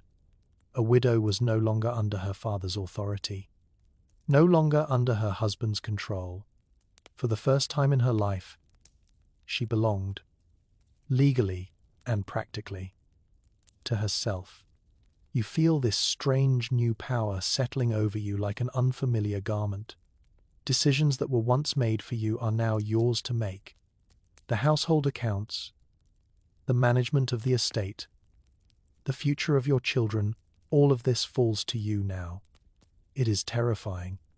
It is exhilarating. It is both at once. Here's a curious detail that historians often emphasize. Widows in medieval society enjoyed legal rights that married women did not possess. A widow could own property in her own name, conduct business, enter into contracts, sue and be sued in court. She could manage her dower, that portion of her husband's estate, set aside for her support without male oversight. She could, in many cases, continue running the family business, whether that was a farm, a workshop, or a trading enterprise. Some widows thrived in this independence. The records are full of successful businesswomen who emerged from widowhood with new purpose and prosperity. Alewives who expanded their brewing operations, merchants who took over their husbands' trade networks, landowners who managed their estates with shrewdness and skill. These women proved, in ways that must have unsettled the patriarchal order, that female competence was not a myth. You think about what you will do now. The estate is modest but manageable. Your husband's debts are not overwhelming. Your children are young but healthy. You have options, more options than you ever had as a wife. More choices than you ever imagined as a girl waiting at the altar. But freedom comes with dangers too. You are aware of them. Acutely aware. A widow alone is a widow vulnerable. Relatives circle like wolves, eager to claim the property they believe should have gone to them. Suitors appear, charming and insistent, their eyes fixed not on you but on your dower lands. The community watches, judges, waits to see if you will manage wisely or stumble foolishly. And the church, ever present, reminds you of your proper place. A widow should be pious, modest, devoted to prayer and good works. She should avoid remarriage if possible, preserving her chastity for God. But if she must remarry, if her circumstances require male protection, she should choose carefully, wisely, with more consideration than the hasty passions of youth would allow. Remarriage is the decision that looms over everything. Many widows did remarry, sometimes quickly, sometimes after years of independence. The pressures were considerable. A widow with young children needed help raising them. A widow with property needed protection from those who would seize it. A widow alone faced social isolation, economic vulnerability, the endless whispered judgments of a society that did not quite know what to do with women who belonged to no man. Historians still argue about how much true freedom medieval widows actually enjoyed. Some researchers emphasize the genuine autonomy available to them, the opportunities for self-determination that widowhood uniquely provided.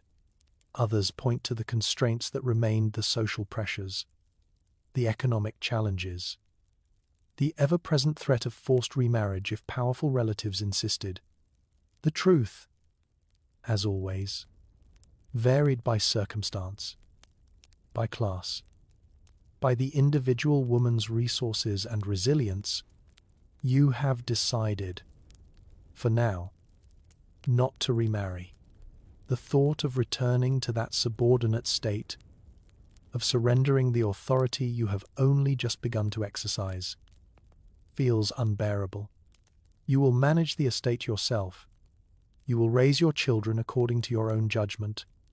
You will answer to no husband, no master, no man who believes your body and your labor belong to him. This decision shocks some people. Your mother-in-law, still living in the household, thinks you are foolish. Your brother has offered to find you a suitable match, someone respectable who would take on the burden of your responsibilities. Even the priest has gently suggested that a woman alone is an unnatural thing, that God intended wives to have husbands, that remarriage would be the proper and pious choice. You listen to all of them, you nod politely, and you do exactly as you please. The months pass. You learn the rhythms of your new life, the satisfactions and struggles of independence. You make mistakes, of course you do, but you learn from them and move forward. You discover capabilities you never knew you possessed, strengths that marriage had kept hidden, a voice that grows louder now that no one is constantly speaking over it. Your husband's grave is in the churchyard, marked with a simple stone. You visit sometimes, laying flowers, saying prayers, remembering the man who was neither villain nor hero but simply human. You honor his memory without romanticizing it. You grieve without being consumed. And at night, alone in the bed that once held two, you stretch out your limbs and claim the entire space for yourself. It feels strange. It feels right. It feels, for the first time in your life, like freedom. Now let us climb higher. Let us leave the village behind and ascend the winding road to the castle on the hill, where torches flicker in iron sconces and banners snap in the wind. Here, among the nobility, marriage was not merely a family matter. It was statecraft. It was diplomacy. It was war by other means. And the women who lived within these stone walls were not simply wives, they were chess pieces, moved across the board of European politics by hands that rarely belonged to them. You are no longer a peasant girl or a merchant's daughter. Tonight, you are a lady. Your blood is noble, your lineage ancient, your name recorded in genealogies that stretch back generations. You wear silk instead of wool, eat from silver plates instead of wooden bowls, sleep beneath embroidered canopies instead of rough-hewn beams. Your life is one of privilege and comfort that common women could scarcely imagine. And yet you are no more free than they are. Perhaps less so, because your marriage is too important to be left to chance, too valuable to be wasted on sentiment. Kings and dukes and earls have plans for you, plans that have nothing to do with your happiness and everything to do with power. The negotiations for your marriage began when you were 3 years old. You do not remember them.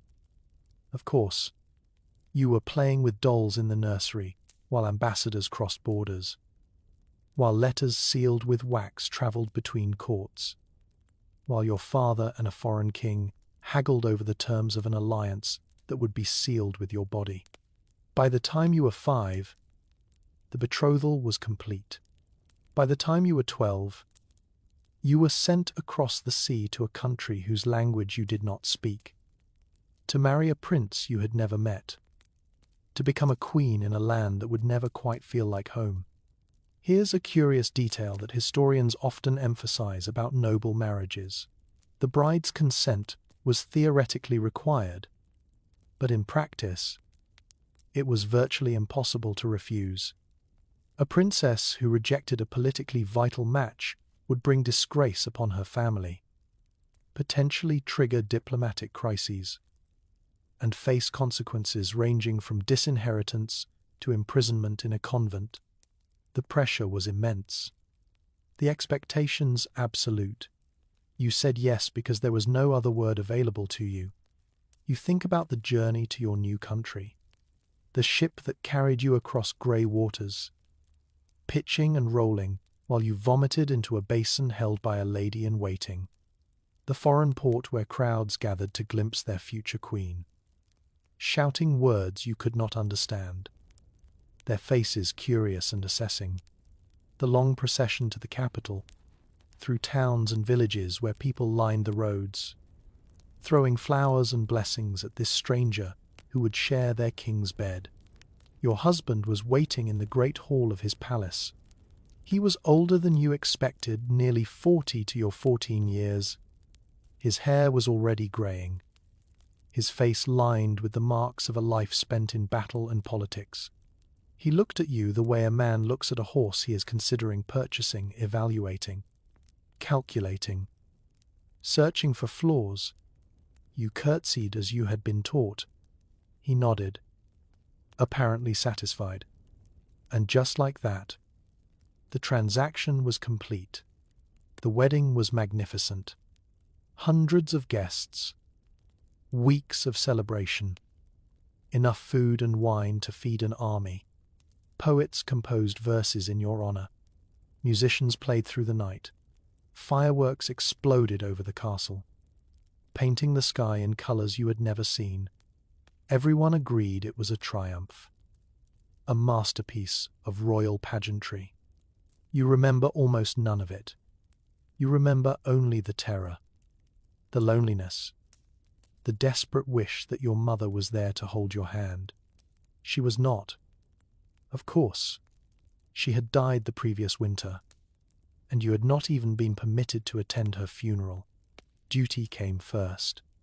It always came first. The years that followed were an education in power and powerlessness. As queen, you held a position of immense theoretical importance. You were the mother of future kings, the embodiment of the alliance between two nations, a symbol of unity and legitimacy. Courtiers bowed when you passed. Servants attended your every need. Your portrait hung in the great hall, your face immortalized in paint and gold leaf. But real power eluded you. Your husband made decisions without consulting you. His advisors dismissed your opinions. The council met behind closed doors from which you were excluded. You bore children, that was your function. After all, and watched them taken from you, to be raised by nurses and tutors, according to protocols you had no authority to change. Your sons belonged to the kingdom. Your daughters belonged to future alliances. None of them truly belonged to you.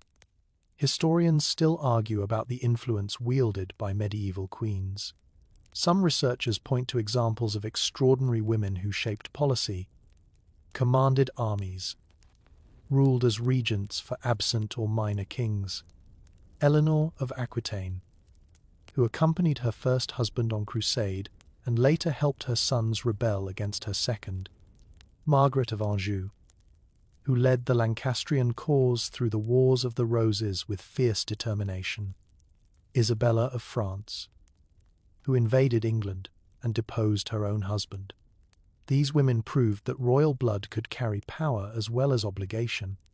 But for every Eleanor, there were dozens of queens whose names have faded from memory. Women who fulfilled their dynastic duties quietly, who bore their children and attended their masses and smiled at their husbands' mistresses, who died in childbirth or obscurity and were replaced without ceremony. The position of queen was no guarantee of agency. It was, as often as not, merely a grander cage. You learned to navigate this cage with care. You cultivated allies among the ladies of the court, building networks of loyalty and information.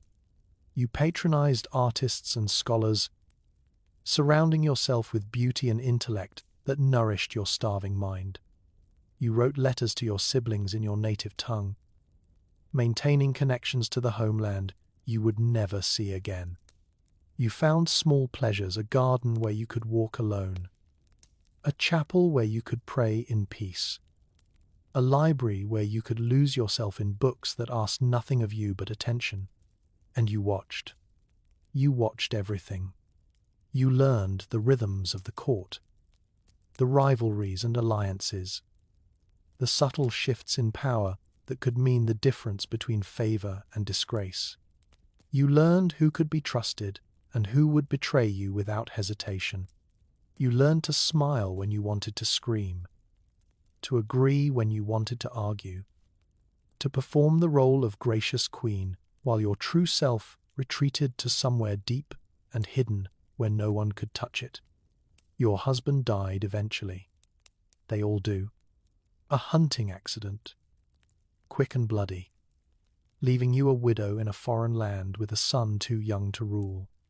The regency fell to you finally. Finally, a taste of the power you had been denied for so long.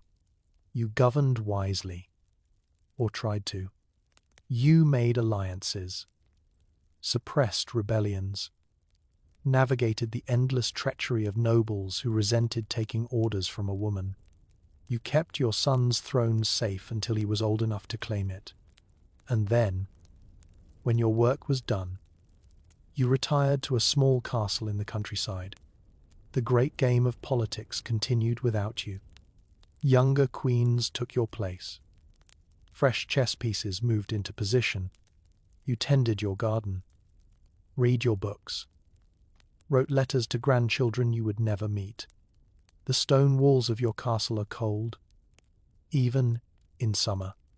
The wind whistles through gaps in the windows, carrying the scent of rain and distant forests. You sit by the fire, wrapped in furs, watching the flames dance. You think about the girl who crossed the sea all those years ago, terrified and alone, carrying the weight of nations on her narrow shoulders. She seems like a stranger now, a character in a story you once read. But she was you. She is still you.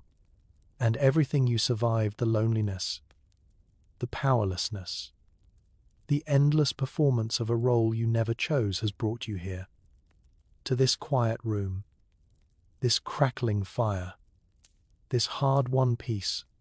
You close your eyes and let the warmth wash over you. You have earned this rest.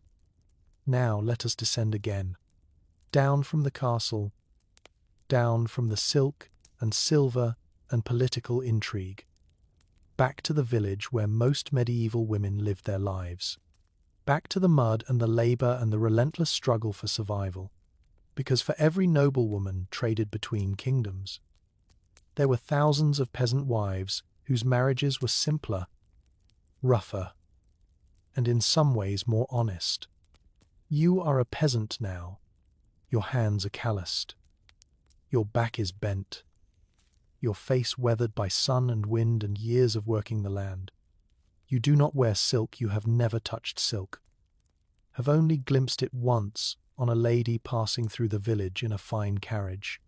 Your dress is rough wool, patched and repatched until the original fabric is barely visible beneath the repairs. Your shoes are leather when you are lucky, bare feet when you are not. Your marriage was not negotiated by ambassadors or sealed with treaties. It was arranged by your father and a neighbor over a cup of ale. Two men agreeing that their children should wed, that the joining of two small plots of land made practical sense. There was no grand ceremony, no feast lasting weeks. The priest blessed you at the church door, not inside. For peasant weddings often happened in the churchyard, and your mother gave you a wooden spoon as your dowry, the only object of value she possessed. That spoon sits in your kitchen now, worn smooth by years of stirring. It is the only thing you own that belonged to your mother. Everything else in this house belongs to your husband, or to the lord whose land you work, or to the endless cycle of debt and obligation that defines peasant existence. Here's a curious detail that historians often note about peasant marriages. They were, in some ways, more egalitarian than noble ones. Not equal, nothing in medieval society was truly equal but closer to partnership. A peasant husband needed his wife's labor to survive. He could not afford to treat her as merely decorative, merely ornamental, merely a vessel for heirs. She worked beside him in the fields during planting and harvest. She managed the household economy with skill that meant the difference between eating and starving. Her contribution was visible, tangible, essential. You think about the rhythm of your days, so different from the castle ladies with their embroidery and their politics. You wake before dawn to tend the fire, to milk the cow if you are fortunate enough to have one, to prepare the simple pottage that will sustain your family through the morning's labor. Then you work in the garden, in the fields, at the loom, wherever your hands are needed. There is always something to be done. There is never rest. Your husband works beside you, or near you, his labor and yours intertwined like threads in cloth. He plows while you sow. He harvests while you bundle.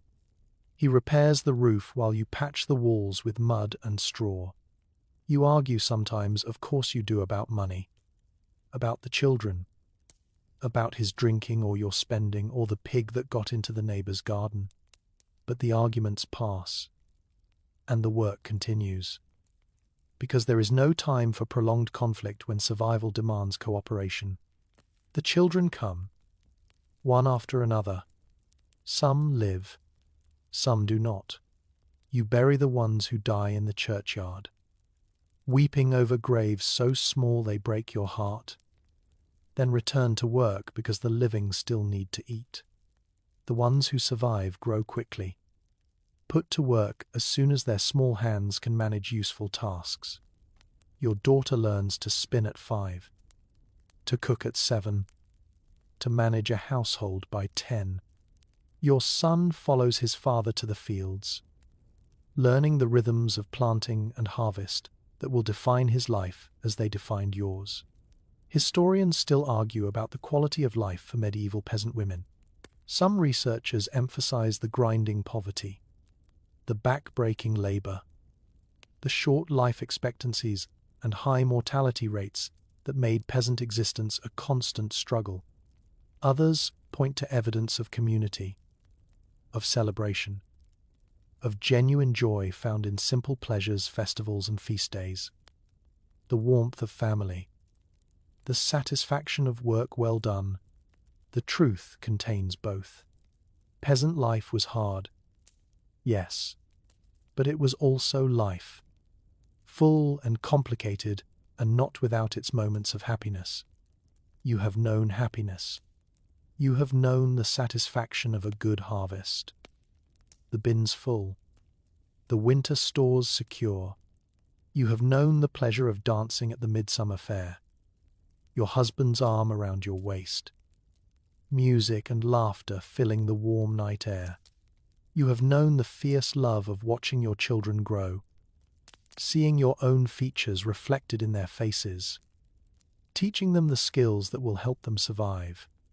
And you have known sorrow, the baby who died before she could be named, the winter when the stores ran out and you ate bark and roots and prayed for spring, the year the plague came to the village and took half your neighbors, including your husband's brother and his entire family. You survived somehow. Impossibly. You survived, but the losses carved hollows in your heart that never quite filled again. Your husband has aged. As you have aged. His hair is grey now, his movements slower, his strength diminished by years of labor. But he is still here, still beside you, still reaching for your hand across the table after the evening meal. You have been married for 30 years. 30 years of shared work and shared sorrow and shared survival. 30 years of learning each other's silences, each other's moods, each other's ways of coping with a world that offers no guarantees. You do not have words for what exists between you. It is not the love of songs and stories. It is something rougher, more practical, more durable. It is the knowledge that you have faced hardship together and emerged still standing. It is the comfort of a familiar presence in the darkness, a warm body beside you when the night is cold. It is the unspoken understanding that you will care for each other until death separates you. Not because vows demand it, but because you cannot imagine any other way. The sun is setting now, painting the sky in shades of orange and pink above the fields you have worked your entire life. The harvest is in, the bins are full, the cow is milked, the chickens are penned, the fire is lit against the coming darkness.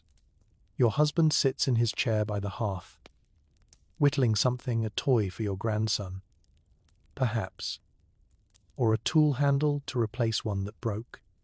You sit across from him, your own hands busy with mending, the firelight warm on your weathered face. Neither of you speaks. There is no need for words. The silence between you is comfortable, familiar, filled with decades of shared experience. Outside, the first stars appear in the darkening sky. An owl calls from the woods beyond the village. The wind carries the scent of wood smoke and fallen leaves. The smell of autumn settling over the land. You think about the girl who married with only a wooden spoon for a dowry. Frightened and hopeful and utterly ignorant of what lay ahead. You wish you could tell her that she would survive, that she would work harder than she ever imagined and love more deeply than she ever expected. That life would break her heart and mend it again, over and over, until she became something stronger than she knew she could be. But perhaps she already knows, perhaps some part of her, standing at the church door all those years ago, understood that survival was its own kind of victory. The fire crackles. Your husband glances up, catches your eye, offers a small smile. You smile back, and the night folds gently around you both. Section 14. But not all marriages followed the proper path. Not all unions were blessed by priests and witnessed by families and recorded in parish registers. In the shadows of medieval society, other stories unfolded, stories of forbidden desire, secret passion, and the brutal consequences that awaited those who strayed from the narrow road of virtue. You have heard the whispers. Everyone has. The baker's wife and the young apprentice, the lady of the manor and the travelling minstrel, the merchant's daughter and the married knight who promised her everything and delivered nothing. These stories circulate through the village like smoke, impossible to catch, but impossible to ignore. They are told in hushed voices, with expressions of shock that barely conceal fascination. They are warnings disguised as gossip, reminders of what happens to women who forget their place. Adultery.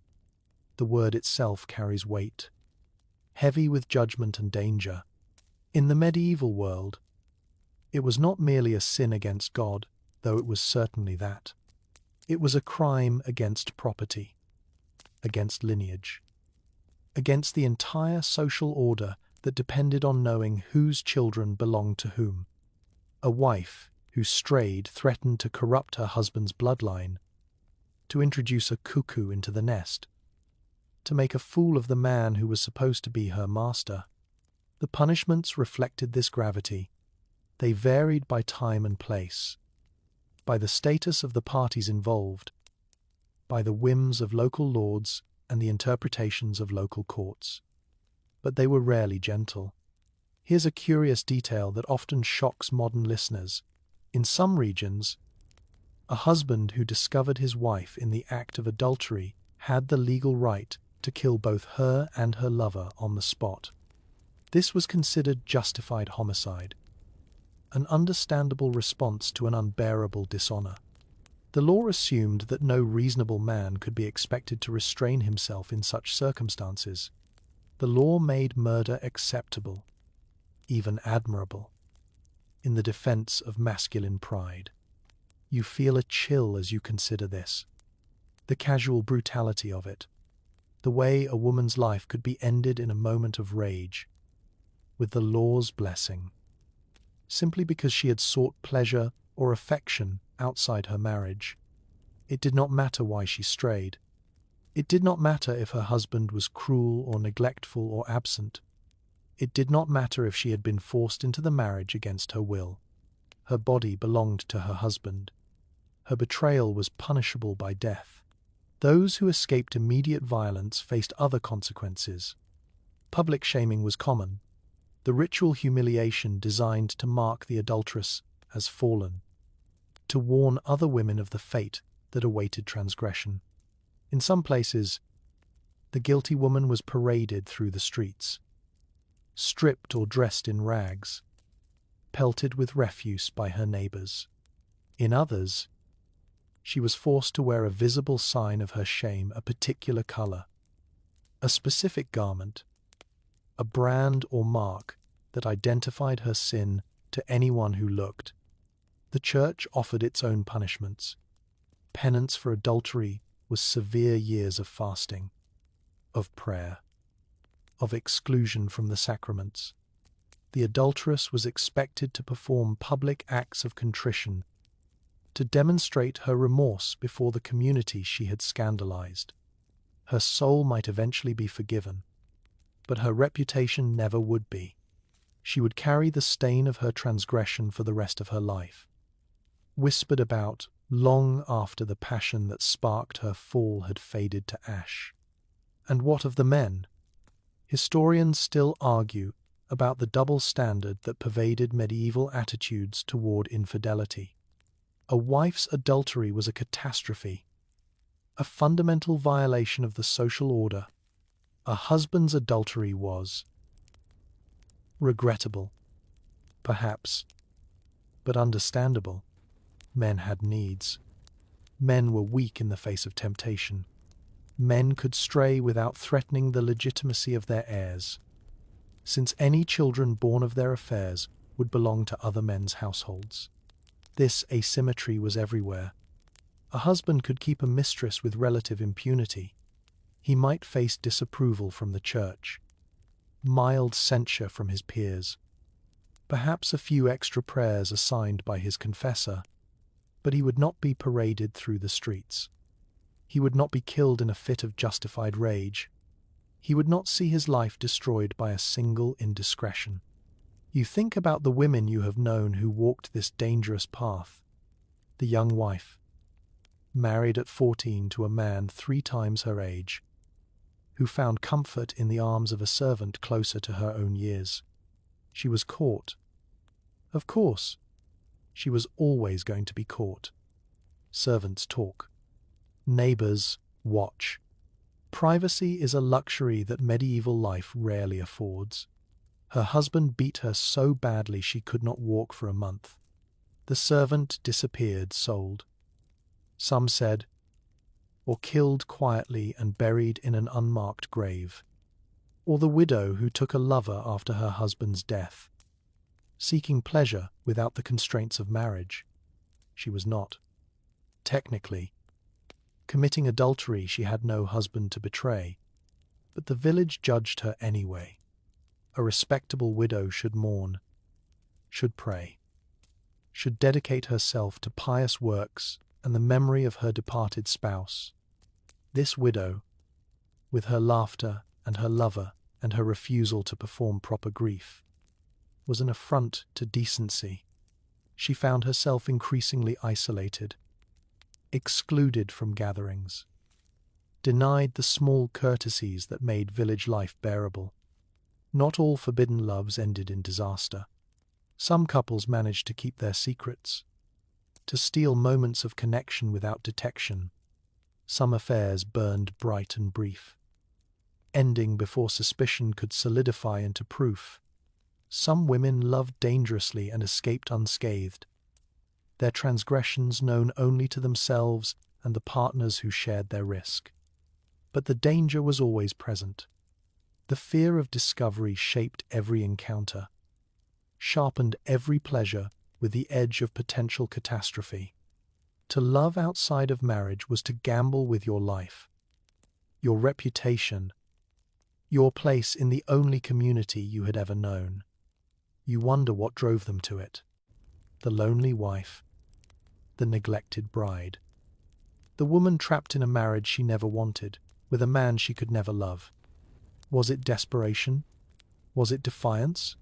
Was it simply the uncontrollable surge of desire that no amount of social conditioning could entirely suppress? Perhaps all of these, perhaps something else entirely. Something impossible to name from this distance of centuries. The night is quiet now. The village sleeps, its secrets tucked behind closed doors and shuttered windows. Somewhere, perhaps, a forbidden meeting is taking place, whispered words, furtive touches, the intoxicating danger of stolen intimacy. Somewhere, a woman is risking everything for a moment of feeling truly alive. You do not judge her. You cannot. You understand too well the constraints that shaped her choices, the hunger that drove her to such desperate measures. You understand that the rules were not made for women's benefit, that the punishments were designed to enforce control rather than ensure happiness. The moon rises over the village, silver light spilling across thatched roofs and muddy lanes. You pull your shawl tighter against the cold and watch the shadows lengthen. Tomorrow, the whispers will continue. The judgments will be passed. The dangerous dance of desire and consequence will go on, as it always has, as it always will. But tonight, you simply watch and wonder, and remember that the human heart has never been easily governed. No matter how harsh the penalties for its rebellion, there was another path, a door that some women chose to walk through, leaving behind the world of husbands and households and endless labor.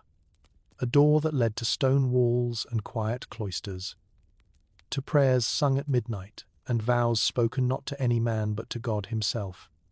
The convent, the nunnery, a place that was, depending on who you asked, either a sanctuary or a prison. You stand now before such a place. The walls rise high, grey and forbidding, blocking out the noise and chaos of the world beyond. A heavy wooden door, studded with iron, marks the boundary between secular life and sacred space. Once you pass through that door, you will leave behind everything you have known, your family, your freedom, your very name. You will become a bride of Christ, devoted to prayer and contemplation for the rest of your days. Some women came here willingly. They felt a calling, a genuine pull toward the religious life, a desire to dedicate themselves to something greater than the domestic cycle of marriage and childbirth. These women found peace within the cloister, purpose in their prayers, a community of sisters who understood them in ways their families never could. For them, the convent was liberation, freedom from the demands of men, from the dangers of childbirth, from the endless expectations that crushed so many of their sex. Others came less willingly, younger daughters for whom no suitable husband could be found, girls whose families could not afford dowries for the marriage market but could scrape together the smaller offering required by religious houses, women fleeing scandal, disgrace, or violence, widows seeking refuge from the chaos of the world. These women entered the convent not as a first choice but as a last resort, the only option left when all other doors had closed. Here's a curious detail that historians often emphasize. The convent offered educational opportunities available almost nowhere else for medieval women. Nuns learned to read and write, skills that remained rare among lay people of both sexes. Some convents housed impressive libraries, and the women within them became scholars, copying manuscripts, composing poetry, even writing theological treatises. Hildegard of Bingen composed music that is still performed today and wrote on topics ranging from medicine to mysticism. She corresponded with popes and emperors, wielding an influence that would have been impossible for a married woman of her era. You think about what it would mean to live this life. The routine of the hours prayers at midnight, at dawn, at midday, at dusk. The day divided into segments of devotion that leave little time for idle thought. The silence that fills the spaces between prayers, heavy and expectant. A silence that some find peaceful and others find suffocating. The simple meals, the plain habits, the deliberate stripping away of vanity and individuality in service of something eternal. The abbess who governs this place is a woman of considerable power. Within these walls, she rules absolutely. She manages the convent's properties, oversees its finances, disciplines its members, represents the community in dealings with the outside world. Some abbesses commanded territories larger than those of minor lords. Some sat in councils and parliaments, their voices carrying weight that most women could never dream of possessing. But power within the convent came with its own constraints. The church hierarchy remained male, and even the most formidable abbess answered to bishops and archbishops who could overrule her decisions. Reforming movements periodically swept through religious houses, tightening rules, restricting freedoms, enforcing stricter enclosure. The autonomy that convents offered was always conditional, always subject to the approval of men who believed they knew better what women needed. You have heard stories of unhappy nuns, girls forced into religious life against their will, who spent their days in bitter resentment, who broke their vows whenever opportunity arose, who died still yearning for the world they had been denied. The convent could be a prison as surely as a bad marriage, perhaps more so. Since there was no death of a spouse to offer eventual release, vows were permanent. The door, once closed, did not open again. Historians still argue about the overall experience of medieval nuns. Some researchers emphasize the opportunities the religious life provided: education, autonomy, escape from the dangers of childbirth, a community of women supporting one another. Others point to evidence of coercion, of unhappiness, of women trapped in vocations they never chose. The truth, as with so much of medieval women's experience, varied enormously by individual circumstance. You step closer to the heavy door, your hand reaches out, almost touching the iron studs that decorate its surface. The metal is cold, even through the fabric of your sleeve. Behind you, the world continues: the village with its gossip, the manor with its politics, the endless cycle of work and worry that defines ordinary existence. Ahead of you, the unknown. What would you choose? If the choice were truly yours, some women found genuine peace within these walls. They rose before dawn and prayed with full hearts, feeling the presence of God in every chanted syllable. They formed deep friendships with their sisters, bonds forged in shared devotion that lasted lifetimes. They created art and music and literature that endured long after their names were forgotten. They lived and died in quiet contentment, certain that they had chosen the better path. Others counted the days like prisoners. They stared at the walls and dreamed of escape. They broke the rules in small ways, hoarding food, whispering after hours, stealing moments of forbidden contact with the outside world. They aged in bitterness, their spirits withering in the confinement that was supposed to nurture their souls, and some found something in between. A life that was neither perfect sanctuary nor unbearable prison, but simply life with its own rhythms, its own satisfactions, its own disappointments. They made peace with their circumstances. If not always with joy, then at least with acceptance. They found meaning where they could and endured the rest. You withdraw your hand from the door. Not today. Perhaps not ever. The convent will remain here, waiting, offering its complicated promise of refuge and restriction. Other women will pass through this door, will take the veil, will make this life their own. Some will flourish, some will wither, most will simply survive, as women have always survived, making the best of the choices available to them. The wind picks up, carrying the scent of incense from somewhere within the walls. A bell begins to toll, calling the sisters to prayer.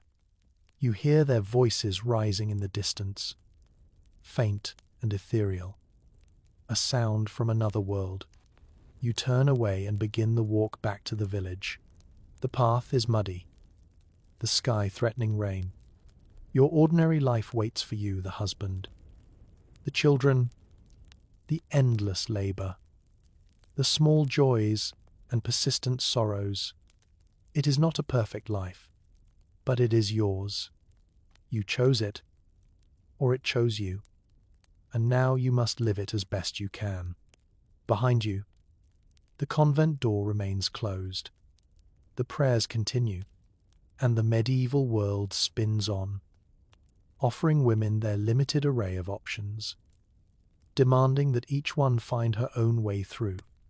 The cycle turns, the seasons pass, and now you are no longer the young bride trembling at the altar, nor the exhausted wife laboring through endless days, nor the widow tasting freedom for the first time. You are a mother with a daughter of your own, and you are watching history prepare to repeat itself. She is 12 years old.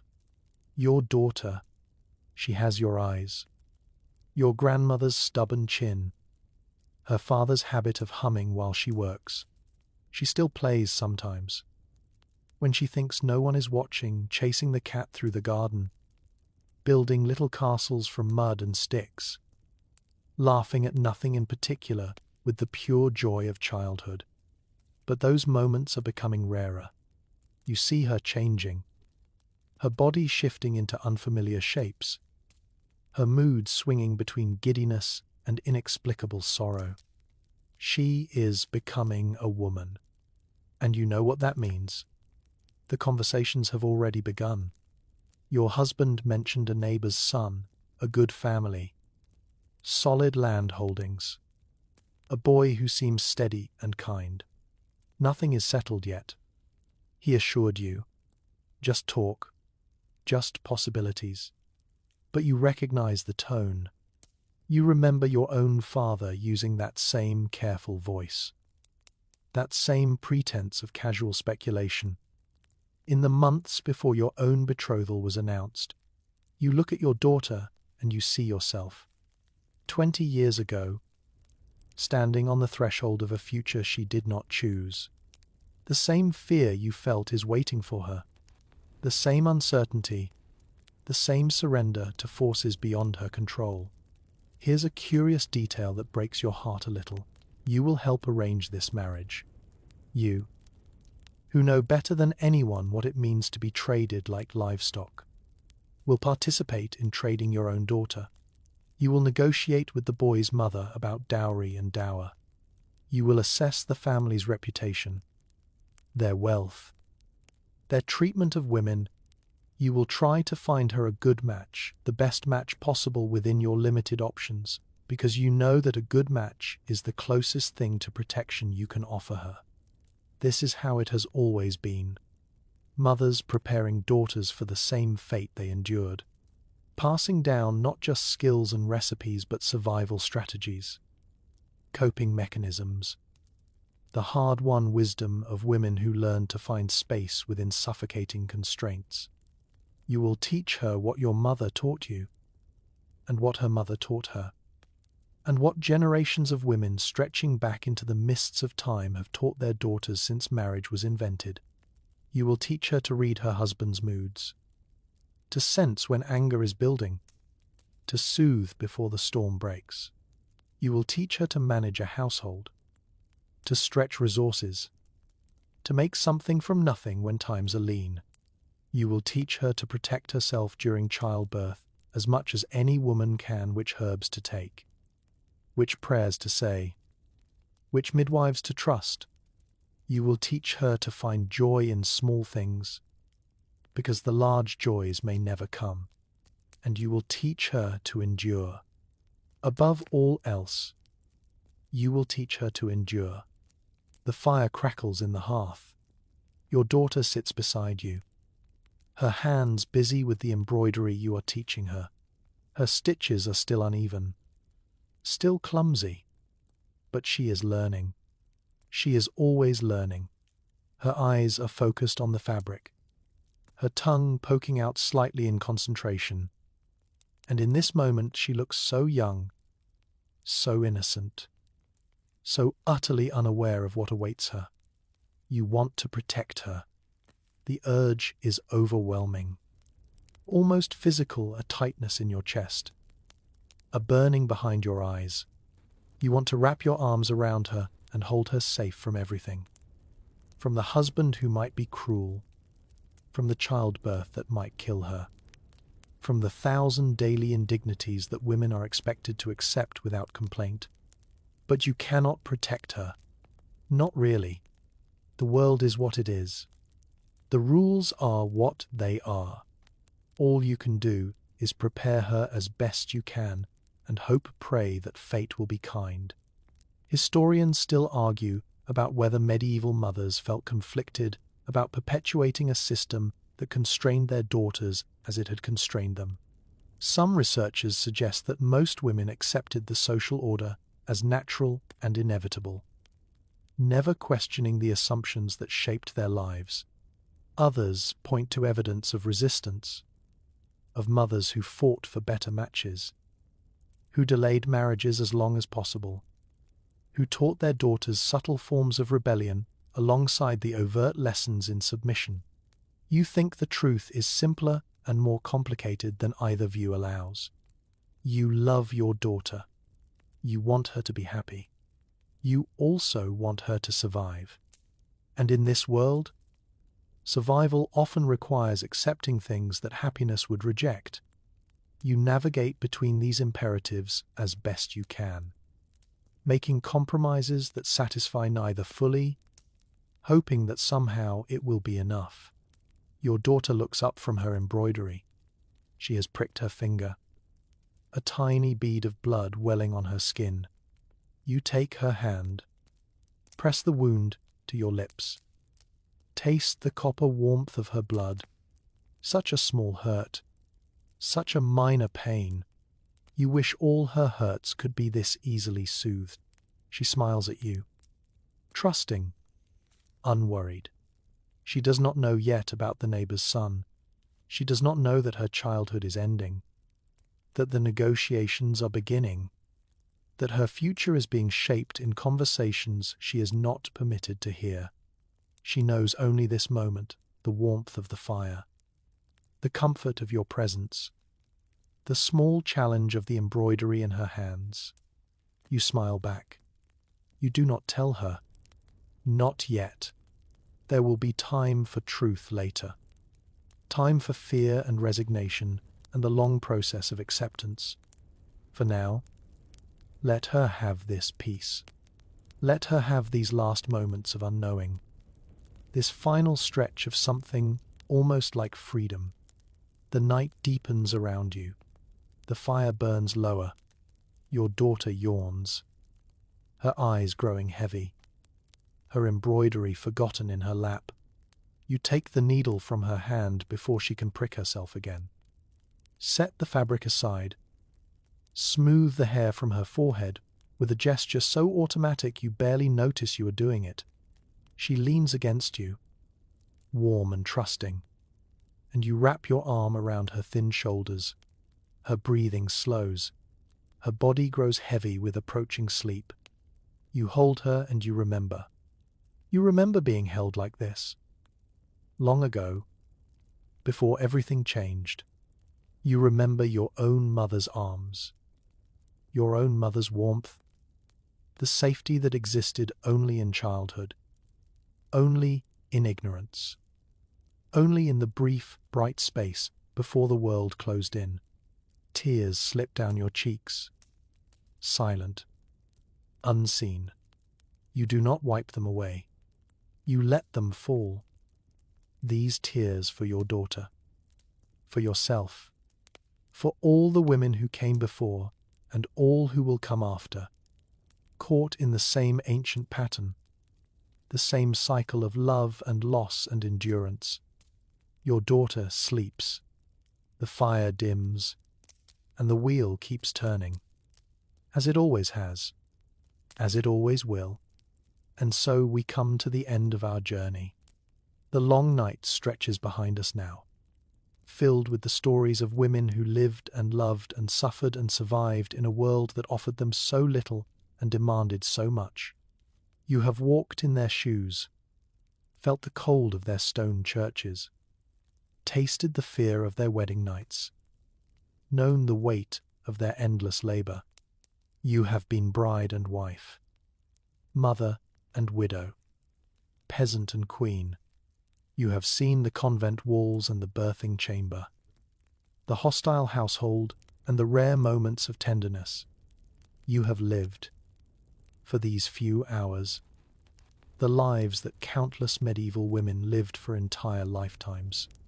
Now it is time to rest. The fire burns low in the hearth, its flames reduced to embers that glow like scattered rubies in the darkness. The heat still reaches you, gentle and persistent, a warmth that asks nothing in return. You sit in the quiet, your hands finally still, your work finally done. The children are sleeping, the household is silent. The world outside has settled into the deep hush that comes only in the hours between midnight and dawn. You think about all the women whose stories have woven through this night, the trembling bride who said yes because there was no other word, the girl whose childhood ended with a betrothal she did not understand, the daughter whose worth was measured in coins and cattle, the wife who entered the birthing chamber not knowing if she would emerge alive, the woman who learned to love a stranger because that stranger was all she had. They are not so different from you. These women of the distant past, they feared and hoped and dreamed, just as you do. They lay awake in the darkness, just as you do now, their minds turning over worries and wishes that the daylight hours left no time to examine. They wondered about their futures, remembered their pasts, tried to make peace with their presents. They were human, fully and completely human, with all the complexity and contradiction that word contains. Here's a truth that historians sometimes forget to mention. These women were not merely victims. Yes, the system constrained them. Yes, the rules were written by men. For men. Yes, the penalties for transgression were brutal, and the rewards for compliance were meager. But within those constraints, medieval women found ways to matter. They built households and raised children and created communities. They passed down knowledge and preserved traditions and shaped the world in ways that often went unrecorded but were no less real for being invisible. They survived. That is the thread that runs through every story we have told tonight. Survival. Stubborn and persistent, in the face of circumstances that would have broken weaker spirits. They bent when they had to and stood firm when they could. They made alliances with other women, forming networks of support that helped them weather the storms of marriage and childbirth and loss. They found small joys and held them close, knowing that large joys might never come. And sometimes, against all odds, they found love.